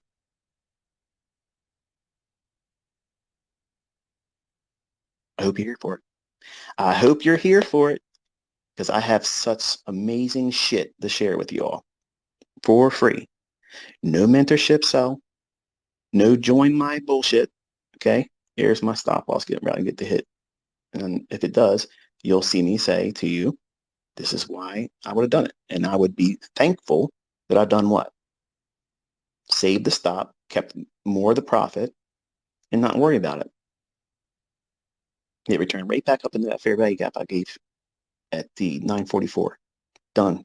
Right there. That would be it. I'd be done. If I would have had the stop loss, I would have been stopped out there and gave up profit. Now, if you know with logic when you're likely to get stopped out and still be able to bank open profits still that are not realized yet, doesn't it make sense for you to say, okay, well, why would I just let it stop me out? That's experience. That's somebody that knows what the fuck they're doing, okay? And there's no other way about it. Now, you can look at what I'm doing today. Anybody else would have done this. They'd be out there parading it on social media, beating their chest. I'm just telling you, use some fucking common sense, folks. If I don't know what I'm talking about, it would not be like this, okay? It wouldn't be like this. So if you've been on the fence about, oh, does he really know how to do this? Or do these concepts really work? Or can you time the market? Can you read price? Can you do this? Can you do that? Man, if this doesn't communicate it to you, nothing will. My live streams won't. It just means that you aren't prepared to learn. That's it. Or you're a competitor and you're just hating life right now.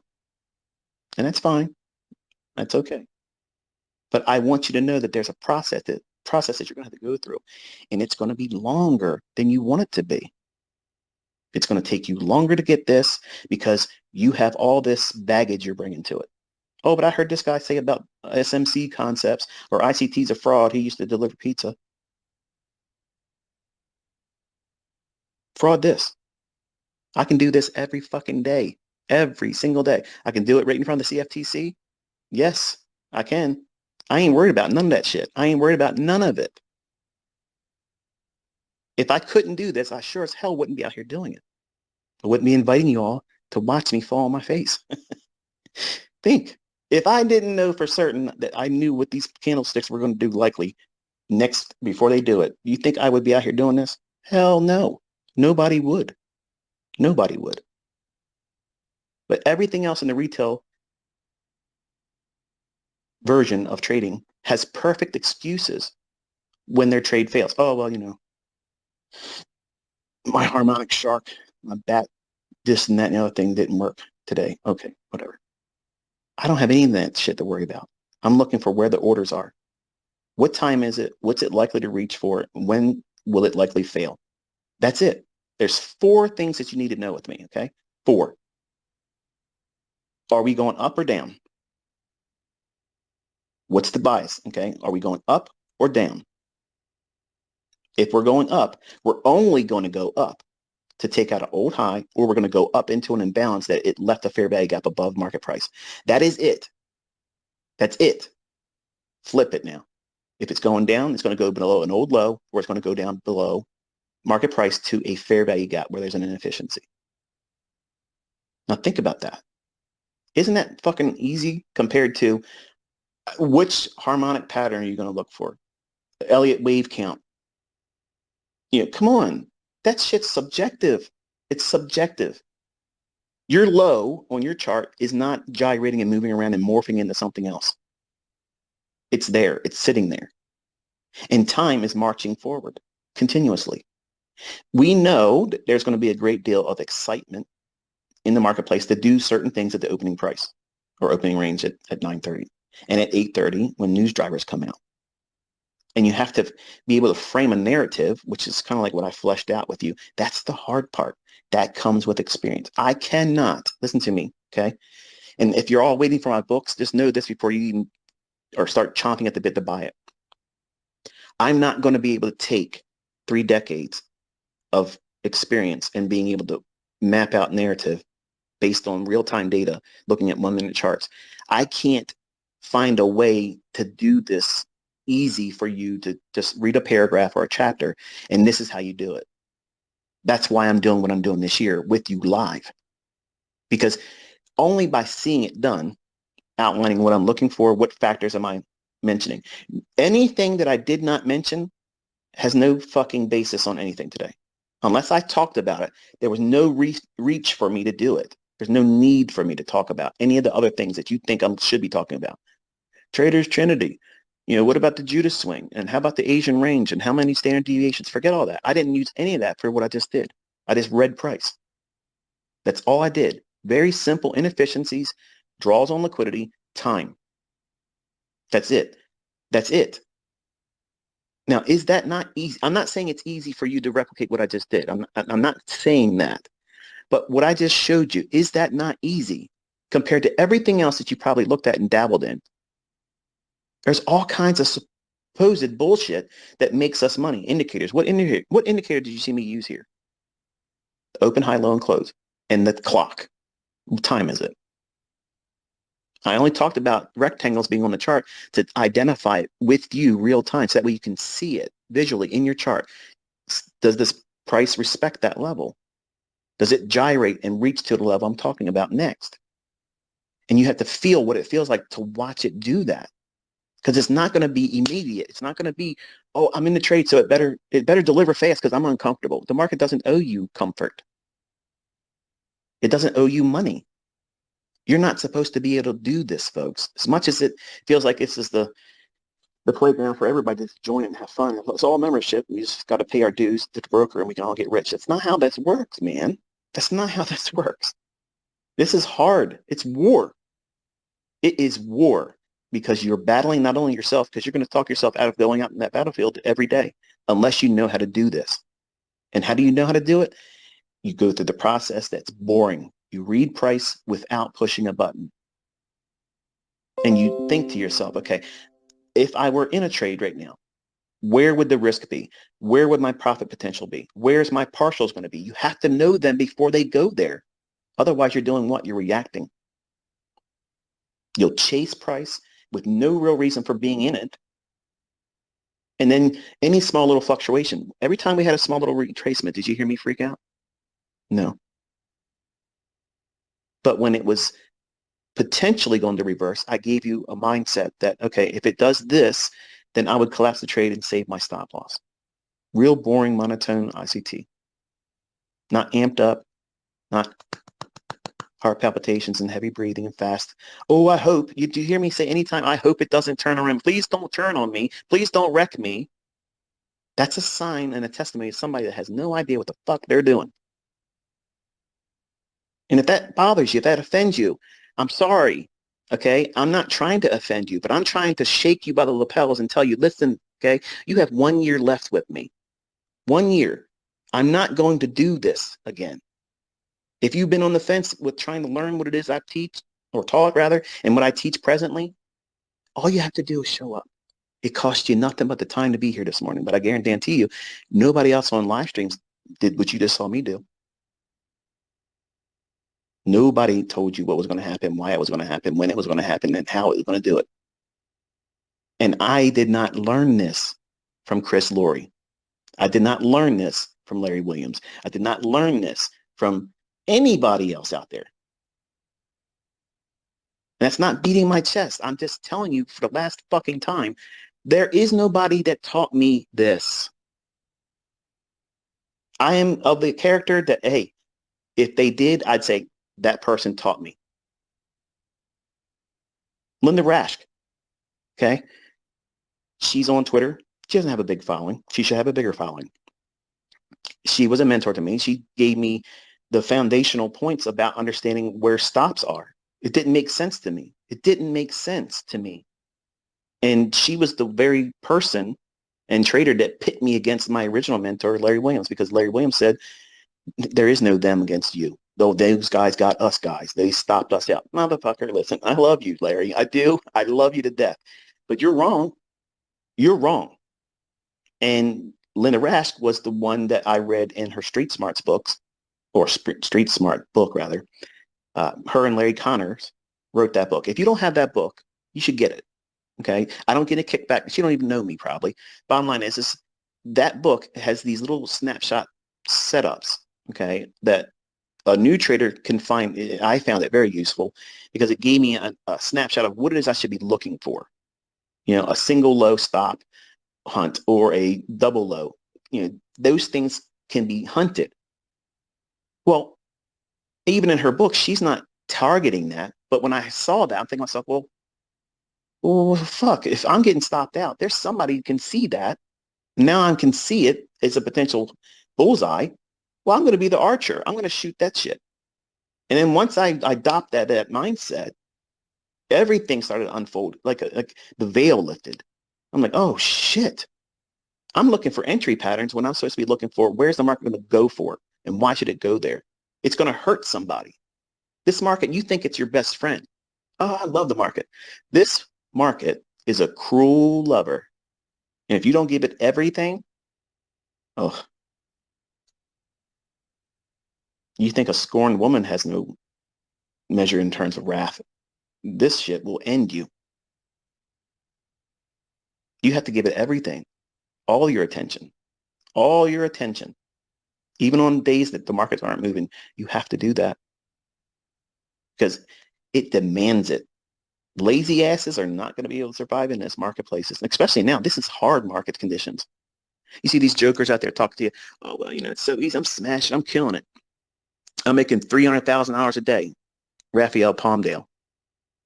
I may have his name wrong, but don't get me wrong. I think that's his name. This guy's making $1 million every week. Get the fuck out of here. Okay. These markets are absolutely aggressive. They're choppy. They're very, very uncertain at times. And even for someone like me, that I think I'm above average in terms of being able to read price and trade. I believe that. And I think I communicated enough to show that I'm not average. I'm having a difficult time reading this.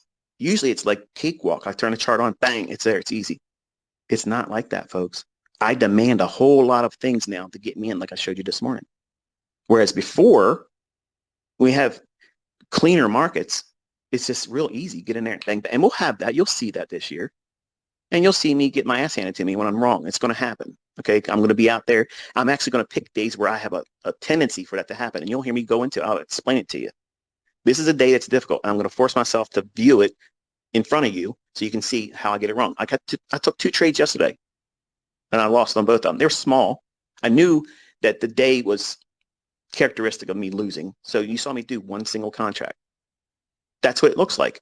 If I'm looking for something that I'm trying to capitalize on and the market's not predisposed to deliver like I want it to, guess what's going to happen? I'm going to get stopped out. Later on in the day, I smashed it on NASDAQ, killed it, murdered it the last hour, murdered it. So those losses meant nothing. Now to you, as a new student, new trader in development, never been in the marketplace before, first time listening to someone like me, I probably sound like a nutcase, and that's fine. That's good. If you're a trader, you already have a few screws loose anyway, because nobody in their right fucking mind would want to do this. But guess what? You're going to be thankful you did. You are going to be so fucking thankful that you did, because if you learn how to do this, there ain't a job out there that pays like this. You can't find a job that pays like this, Ken. And you write your own checks, but it also takes from you, and you need to be able to know what it feels like to lose occasionally and know that, okay, it ain't going to hurt me long term. It took something from me today, but I'm not done. And that's how you want to be able to think about it. But right now, as a new trader, you're not thinking that at all. You're thinking, I got to avoid losing money. I got to be able to avoid taking a loss. I got to only do it when it's right, because you're thinking like maybe I'm the guy, or there's somebody that's, if it's not me, it's somebody else that's going to be creeping out of the woodwork. They know how to trade without ever taking a loss. I will take losses if I trade in the environments that I know that's likely to create it. And I told you, when I do get a loss, I'll show you. For fuck's sake, you saw 2 of them yesterday. But I'm not in here trying to trade in environments where it's dicey, 50-50. Not every consolidation is an accumulation phase. It's not. It's just fucking chop. It's time distortion. That's what you're experiencing. The algorithm is just marking time. That's it. It's not doing anything. It's waiting. Then it will move. But you can't time that when it enters those phases. You have to wait.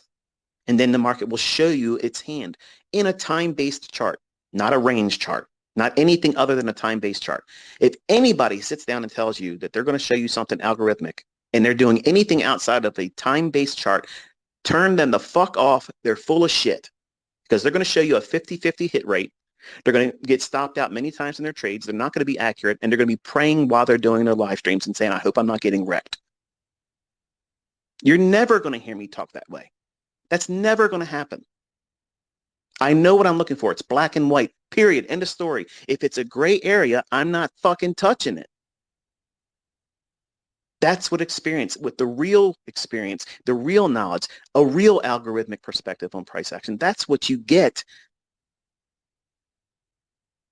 Not 20 fucking trades, hoping they all pay out, over leveraging when you lose, just so you can come back at the end of the day and made $4,000. No, you didn't. No, you didn't. But I'm here for it. Oh, I'm here for it. And I hope you're here for it too. I want you to know that I have some amazing shit to share with you this year. And I promise you, if you show up every day, even if you don't like this part of the stuff, the rants and stuff, you're going to need these. You're going to need them when you feel like you can't grind on. And the days I'm not going to be live streaming, you're going to want to listen to this shit because it'll keep you fired up. It'll make you remember, oh yeah, this stuff does work, but temporarily while I'm learning, I'm going to not know what I should be doing, and I'm going to study and expect certain things in price action, and it's not going to happen. It doesn't mean it doesn't work. It doesn't mean that I'm not going to be profitable in the future. It means that I have to defer those expectations right now while I'm learning. And that, my friends, is the reality check that all of you need to have. So look at your chart right now because I'm about to close it. I timed how it was likely to not go down below the low, and I said this is where my stop would be protected. I'm not going to let it take my stop. What caused me to think that? Look at your 1 minute candle at 9:45. You see that low?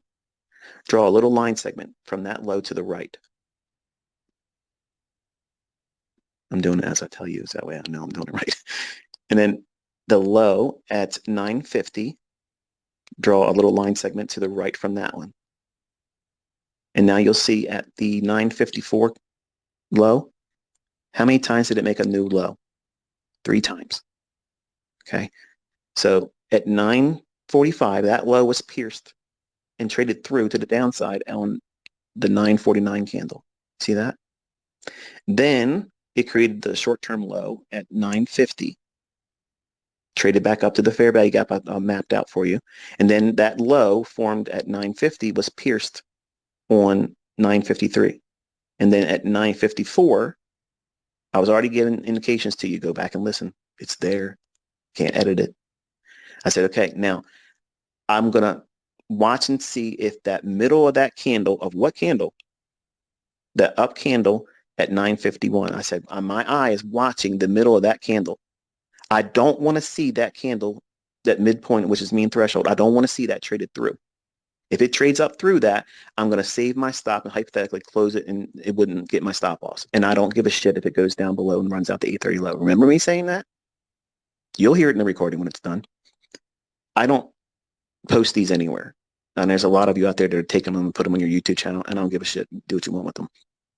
But once they're, like, when I'm done, this is being recorded. You can play the recording for, I don't know how long it does last on Twitter, but trust me, it's, people are making archives of these things, and that's fine. I don't care what they do with them, really. But that candle at 9:51, I mentioned that my eye was focused there because we were approaching 10 o'clock. And 10 o'clock, between 9:50 and 10:10, in that 20-minute range, there's a macro that unfolds. Okay, a macro is a short list of instructions that the algorithm will go fire through. And if it's not going to run through the low that we outlined at 8:30, then what is it going to do? It's going to retrace. One of two things, folks. So how do I protect myself if I'm in a hypothetical short position? I've already made a disclosure publicly where my stop would have been. If I see that up close candle midpoint get breached like it does on the 9:55 candle, this is what you should, everything I'm saying, don't just listen to me. You need to be taking this information and annotating it on your chart. Otherwise, it's just a static chart. It shows, oh, I was there, I watched them do that. That's useless. That's fucking waste of time. You got to take what I'm saying to you here, because you're all going to ask me 2 weeks down the road, how do you know when to save your stop loss? How do you know when to collapse the trade and just close it? I'm showing you right here. But you're not going to do the work of annotating your chart, journaling it, and putting it in there, because that requires what? Effort. And some of you are just fucking lazy. And I have students that paid me that are fucking lazy, and they cry and they say, I can't do this and I can't do that. You have to do these things. It takes work. Look how long we've been together this morning. That's time invested watching something that you didn't make money with, except for the people that didn't short it. I got my eye on you. That mean threshold of the middle of that candle at 951, if it pierced that like it does at 955, it's not going to run the stops because we had 3 passes lower. 1, 2, 3. And we're entering that 950 to 1010 time window. So the macro will do what? It'll start spooling price north, reversing it back into a point of imbalance or stops. So there were stops above 936 high. And then our original fair value gap that we were watching as a balanced price range, it returned all the way back up into that. Notice that? So you want to put a notation that there's buy side resting right above the 927 high. Watch that one going forward, and then watch the high of the day. If we run the high of the day, 40.30 and 40.38 and 3/4 is my objective on the upside. As long as we don't run those before the last hour of trading, I'll look for reasons to see if there's a justification for that. I'm not saying there is one now because a lot can change between now and 3 o'clock, but I would look to do that type of trade unless it just completely goes up there or completely collapses. Now notice that that's a scenario. That's not a plan A, plan B. Look, I'm right. I'm giving you ideas about what I would look for the PM session. That's what I prefer to see. And I also told you what would negate that. Okay. I'm not going to draw on a chart, scribble line up to this level and scribble down to that level. Okay. And then wait for that to come back. And then one of those things pan out. And then they say, look at this. But if you look at the chart, it did all kinds of things like a heart attack between that point of where you thought it was going to go or upside on the downside. You would have been stopped out and they didn't execute on anything. So what benefit is that? How can you learn from that? Nobody's learning shit from that. So that's why I don't do that. I execute using the logic that I teach. When I just show a static chart, I have people bitching to me, oh, it's hindsight. And then when I actually trade the chart using the logic I'm teaching, oh, what's the purpose of seeing this over and over and over again? Are you just bragging? You're just beating your cherry pick trades? And, you need to lose that train of thought. Put that shit aside. If you're here to learn, stop all that bullshit and just sit down and take notes and watch and listen to what I'm saying, because everything I'm bloviating about is what the logic is that I'm using to do it. If there's no real logic behind it, it won't work. But you see it working over and over. How many fucking days in a row now has it been? Remember I was supposed to start on February 7th? I've been with you since day one. Day one. Every single week, every single day, and it won't stop. Every day there's a run on liquidity. Every single day. All you have to do is identify that based on time. You'll find your 5 handles there, and you don't need to have your full target reached. Don't listen to these clowns that say you got to have a multiple of 20 or R. You got to have 3 to 1. You don't need to have 3 to 1. You don't. If you know what you're looking for, you can make money with 1 to 1 risk, and you'll get lots of those setups over and over and over again. I can smash these 20R, 100R traders and do it with just 1 to 1 ratios, because I can get 50 trades in a day on a 15-second chart and level them using the same thing I taught you in 2022 on YouTube. That model exists on the 15-second chart and the 30-second chart dozens of times in a day.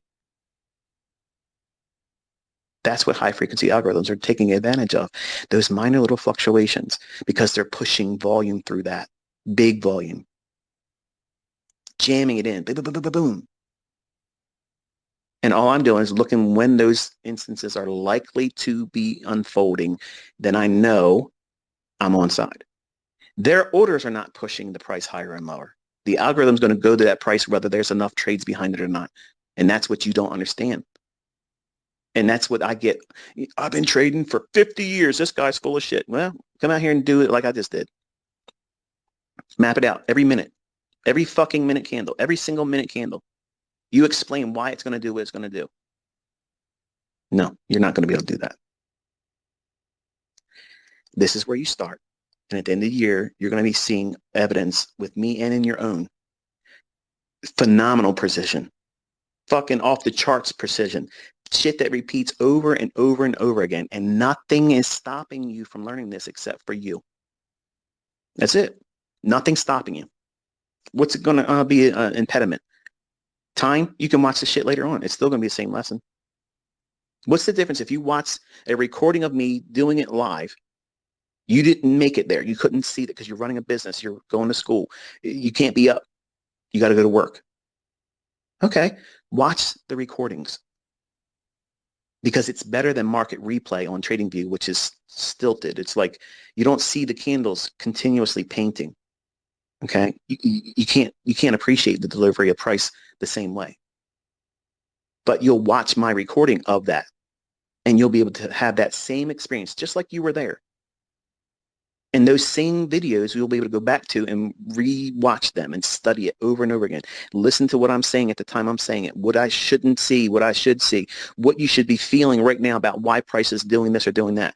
That is experience, folks. You can't get that from a book. There's no way I'm parroting what I'm hearing somebody else say right now, but you're going to hear everybody else parrot what I'm going to say. I want you to do well. I want you to fucking be so successful and happy you made this decision. I'm doing everything I possibly can except for putting you in the fucking trades, and I'm not going to do that. The apt pupil, spending weeks and months with me throughout this year, you're going to start seeing them without me mentioning it. And when you make money, whose credit is it? Yours. But when you make a mistake and you do something you're not supposed to do, who owns that? You. Some of you are still at that stage right now where you still want it to be able to be my fault if you fail. It's never my fault. It's never my fault. I've never told you to push a button to get into a trade. And I didn't distract you from the study time that you should have put in. So it's on you. I'm making it, it's a tongue twister. It is never been as accessible as it's going to be this year. You don't have to pay me. You don't have to love me. You don't have to congratulate me. And I'm turning the comment section off because I'm tired of seeing the love fest. Okay. It's sickening. It's sickening. I appreciate it. I love it, but I don't want that to have those comment sections open while YouTube videos looks like I want that. And it's praise. I don't want it.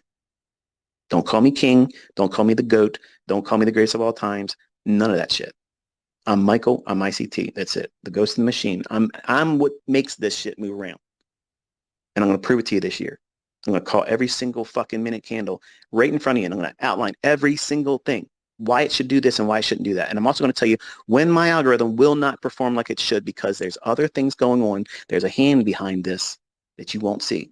But I'm going to show you. I'm going to peel back that veil and say, this is where they're going to be doing shit that you don't want to be participating in. And that's one of them today. CPI, you can't be in there. You can't. Because if you don't know what you're doing, it's going to wreck you. And it can take a whole, I mean, this was a kind of like a little bit of a muted CPI performance today. Like I was expecting a whole lot more. And it's really kind of boring, actually.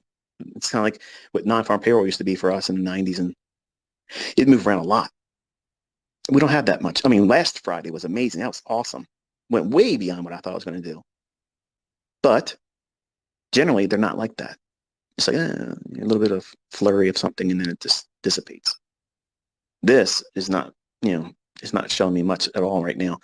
And I would prefer to close the charts, which is what I'm going to invite you to do the same thing. Close your charts and start looking at it around 2 o'clock, 2:30. And then watch and see what liquidity pools, what short-term high on a 5 and a 15-minute chart, what short-term highs and lows exist in price, looking back to the left between 2 o'clock and 3 o'clock. Okay, look for that. And whichever one of those that you see, start studying which one it gravitates towards. Which liquidity pool is it going to reach for? That happens every single day. Every day. Now, all you got to do is look for a small little fair value gap to work within. And your eye should jump right to it. And see, what you're thinking is, Oh, how do I trust the fair value gap? I can see it, but I'm afraid if I get in there, it's going to keep going against me. That's part of trading. That's why you have to have a stop loss. If I knew for certain that it wasn't going to go below, above a certain high, and there was no way that I could be wrong about it, I wouldn't trade without stop loss. I would full margin every trade with no stop loss. Who the fuck wouldn't do that? But because we can't know that, why? Because there's a hand in this industry that will make a move sometimes when nobody expects it. So you have to protect yourself. They call it the flash crashes. They're not flash crashes. They're all engineered. And people fall victim as the scapegoat as why it happened. That's not how that works, folks.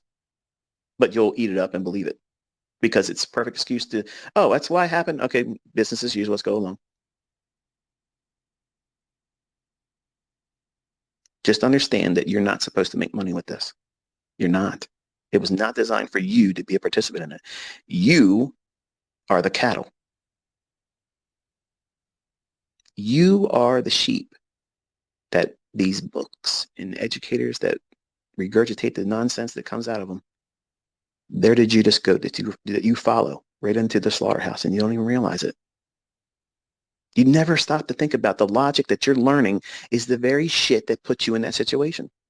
So if you turn it upside down, think about it backwards. Because if that crowd keeps doing the same shit all the time and 90% club loses, doesn't it make sense? I mean, think about it. I wish I would have seen this sooner as a new student and trading and listening to these fucking people I wasted time and money on buying their horse shit.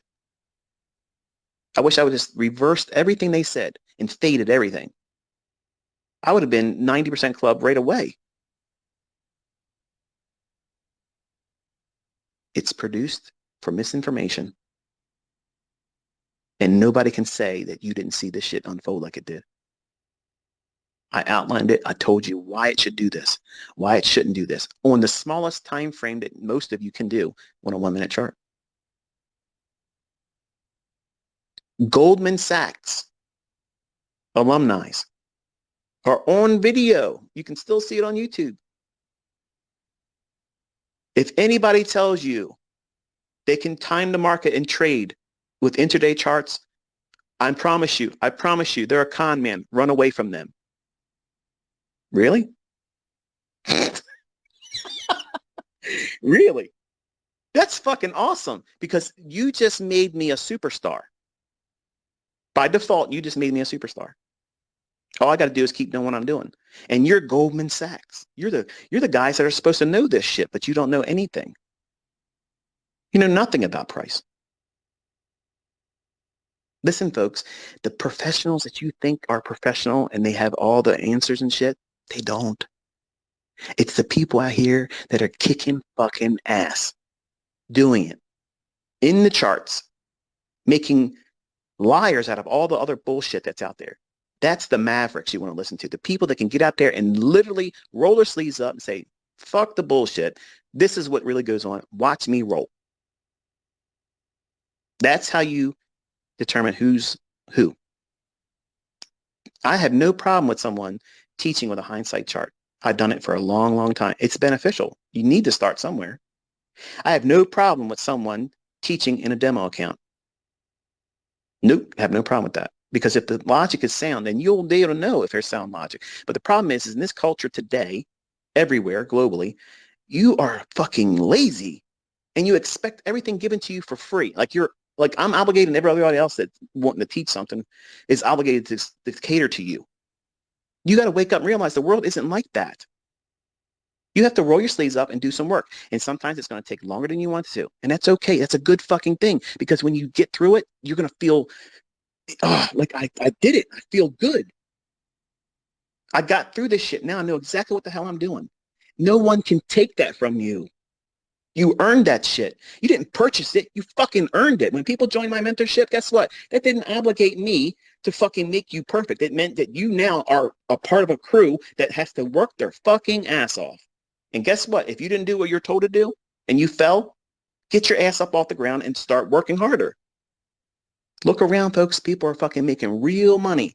Okay? Not demo dollars, not market replay horse shit and reporting at the end of the day, this is what I would have made. Fuck that shit. How much are you putting in the bank? How much are you fucking spending? How much did your fucking broker give you this month? That's the language you need to start talking about. Market replay reports, fuck that bullshit. We're past all that.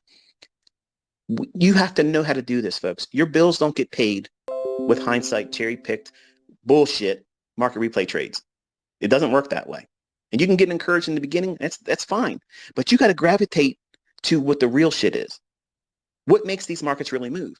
And you can get tricked into thinking you know something that you really don't before you think you know it. There's a whole lot of balancing act that goes along with becoming a trader. And you don't even realize what those things are yet. You have no idea what it feels like to have 10 winning trades in a row. You're going to feel like you figured it all out. I don't need any more study. Shit, I know how to do this. Let me get my live account started. Worst thing you could ever done. I'm glad I lost money on my very first live trade. I'm glad it lost 50% because that woke me to fuck up. Oh shit, this takes me a lot more effort and time. I thought I figured this out. I read through a book, 100 pages. I figured, shit, I got this figured out now. No, I had no idea what I was doing. 1992 was a year of awakening for me. I thought I was up to snuff just by reading one poorly written book. And the worst thing you can do is watch my videos one time and think you're ready, because you're not. You have to put yourself in front of the charts like I forced you and put your nose right in the charts and said, look at this. Look at this right here. This is what you're supposed to be focusing on. Nothing else. Not the previous day's high and low. Not a breaker over here. What's this commitment traders report? I took you right to the heart of the matter right now. And for some of you, it's probably difficult to follow along. And others are like, this is fucking great. This is exactly what I've been waiting for. Yes, that's the crowd I'm preaching to this year, because you've done the work and you're just waiting for that next threshold to breach. Some of you that are brand new, it's still going to be challenging for you. I'm aware of that. And you should be identifying that, preparing yourself for it. Just because I'm going to be in front of you with a live chart does not mean it's all going to be, oh, I figured it out. I know how to do it now. It takes time doing it. And when I'm not doing it, you need to be doing it. And you need to love doing it. It needs to be almost like meditation for you, to sit and observe and watch price paint. Because your brain will identify things that are reoccurring over and over and over again. I don't know if your eye for the fair value gap is your model. I don't know that.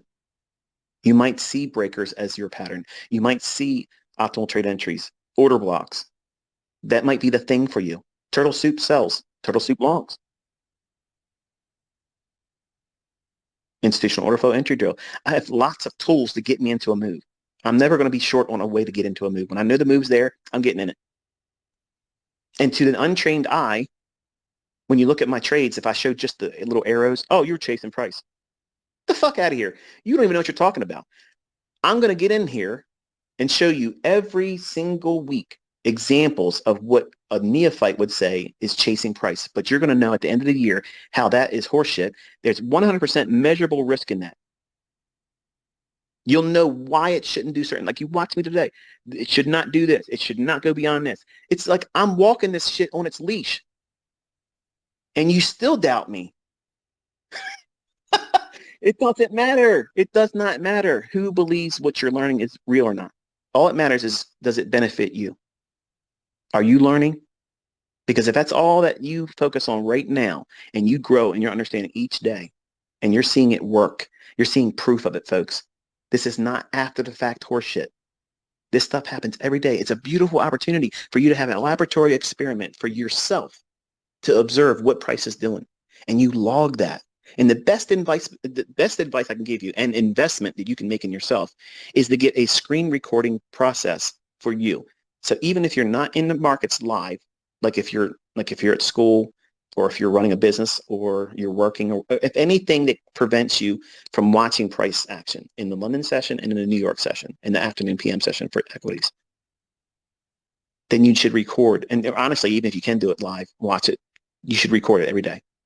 Just let it run for 2 hours in the morning and let it run for, an hour and a half in the evening, 3 o'clock to, 4:15 or whatever. Record that. Show a 1 and 5 minute chart side by side. It's a small little investment. Okay, like $100 and some. I think I use Camtasia from TechSmith.com.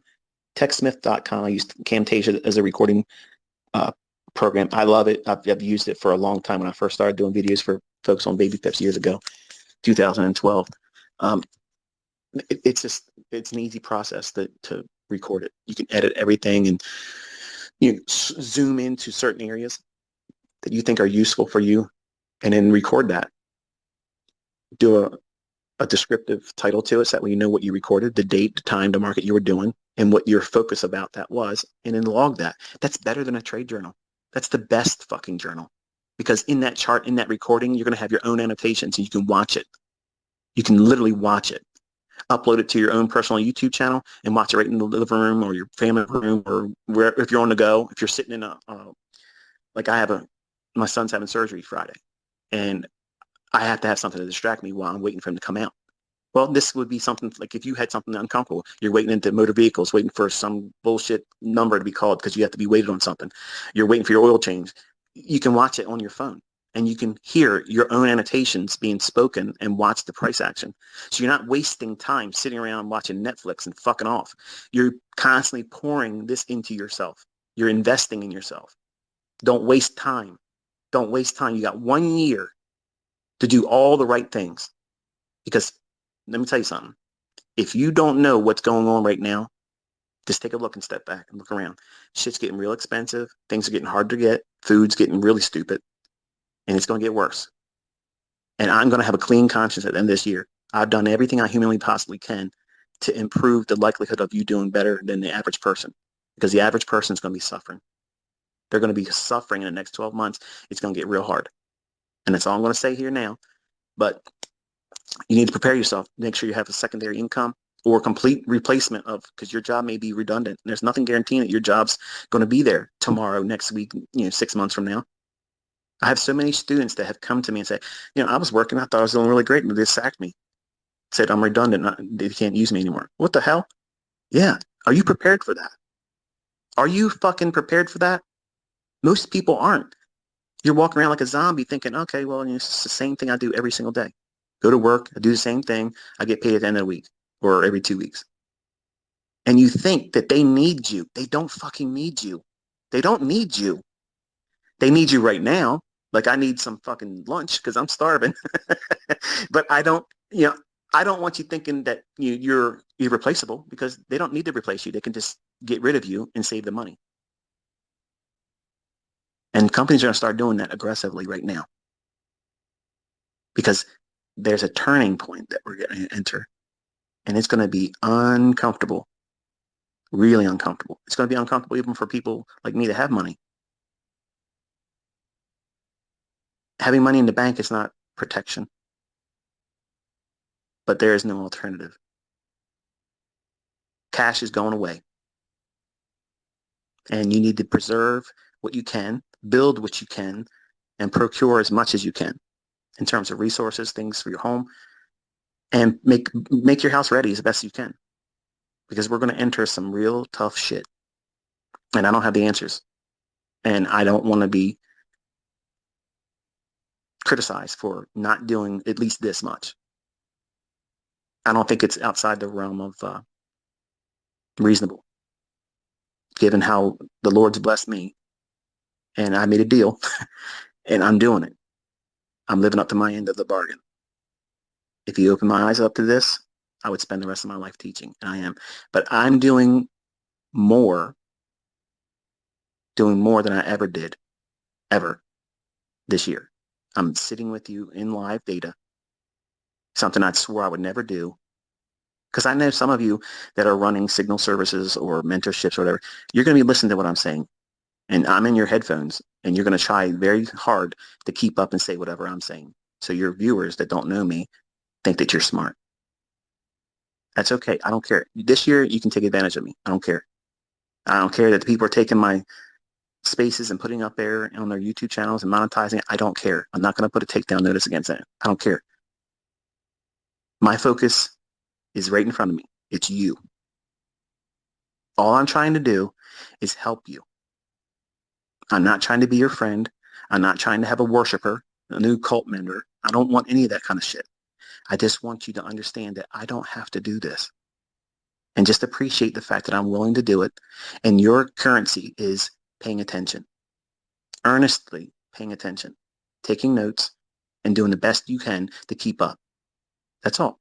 There's no rush. All the things I'm producing are not going to be deleted on my channel. I'm not going to take down the mentorship videos. I'm not going to delete any of it. Nothing is coming down. And it's increasing. The volume in the library is going to increase. There's no need for you to worry. But you have to show up. If you skip a day, watch the recordings, listen to the recordings. Keep it in you constantly. It's only 1 year, folks. 1 year. And I promise you the transformation at the end of this year, you're going to feel so glad you put yourself through it. But you're going to have periods where this is too much. Or I've had enough. I don't like this guy's personality. He cusses too much. Well, I'm sorry. I wish I couldn't. I wish I had a better way of controlling my tongue. But when I get angry or passionate or just, worked up, like I'm hyped up, I know what some of you are going to be able to do. You just seen a young man make $250,000 last year. $250,000. How many of you fucking clowns that talk shit about me made $250,000 last year? Hello. That's the real shit there. So, I don't know. Who you want to listen to? Somebody that's making that, and students that really put the work in? He earned that shit. I didn't tell him what trades to get into. All on his own. Carved out a niche, and now, if he comes up with a course to show you how he did it, and this is the method that he did, and how he got funded, and how he worked with the fund accounts and companies that do that, in my opinion, that shit would sell like hotcakes. And all of you have the same opportunity. He did all I asked for. If I had a small part in it, just give me a nod, say thank you, and that's it. And I'll lift you up. I'll lift you up. I'll put a spotlight right on you. Boom, there you go. You earned that shit.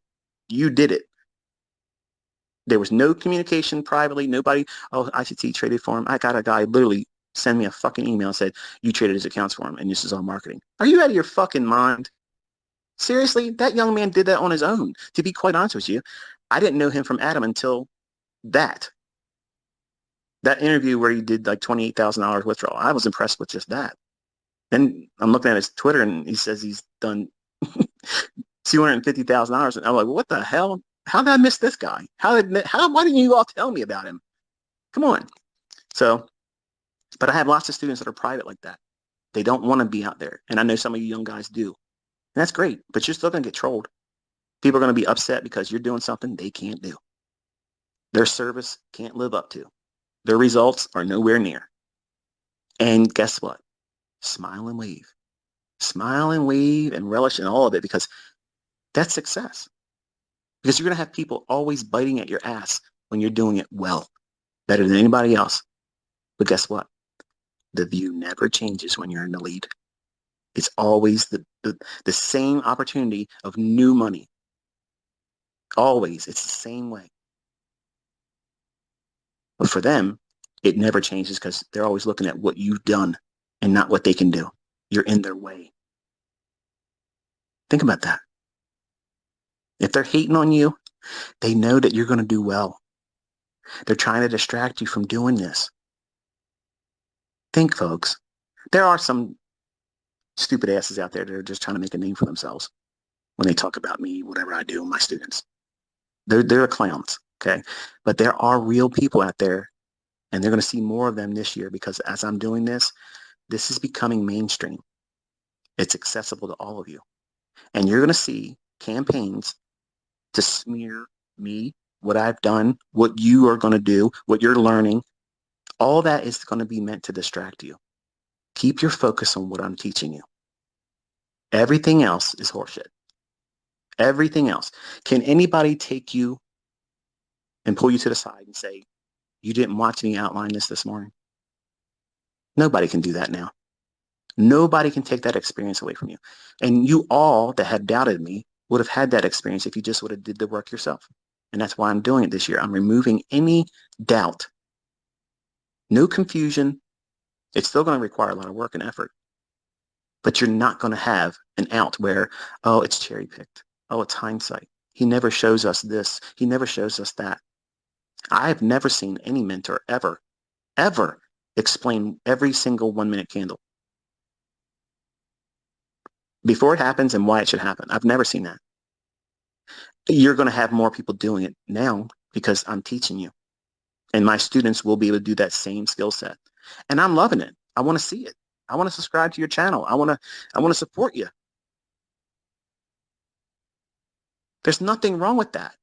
I've never been against people using what I've taught and making a name for themselves. I just don't like when they teach my shit, rename it, and give no credit to it. Because the Lord himself gave me this. And if that makes you choke because you believe in something other than what I believe in, I'm not apologizing. On that note, hope you found it insightful. Hope you found it helpful in the sense that you know where you're going, which direction we're going to take this community this year, and at least found another way of seeing proof behind it all.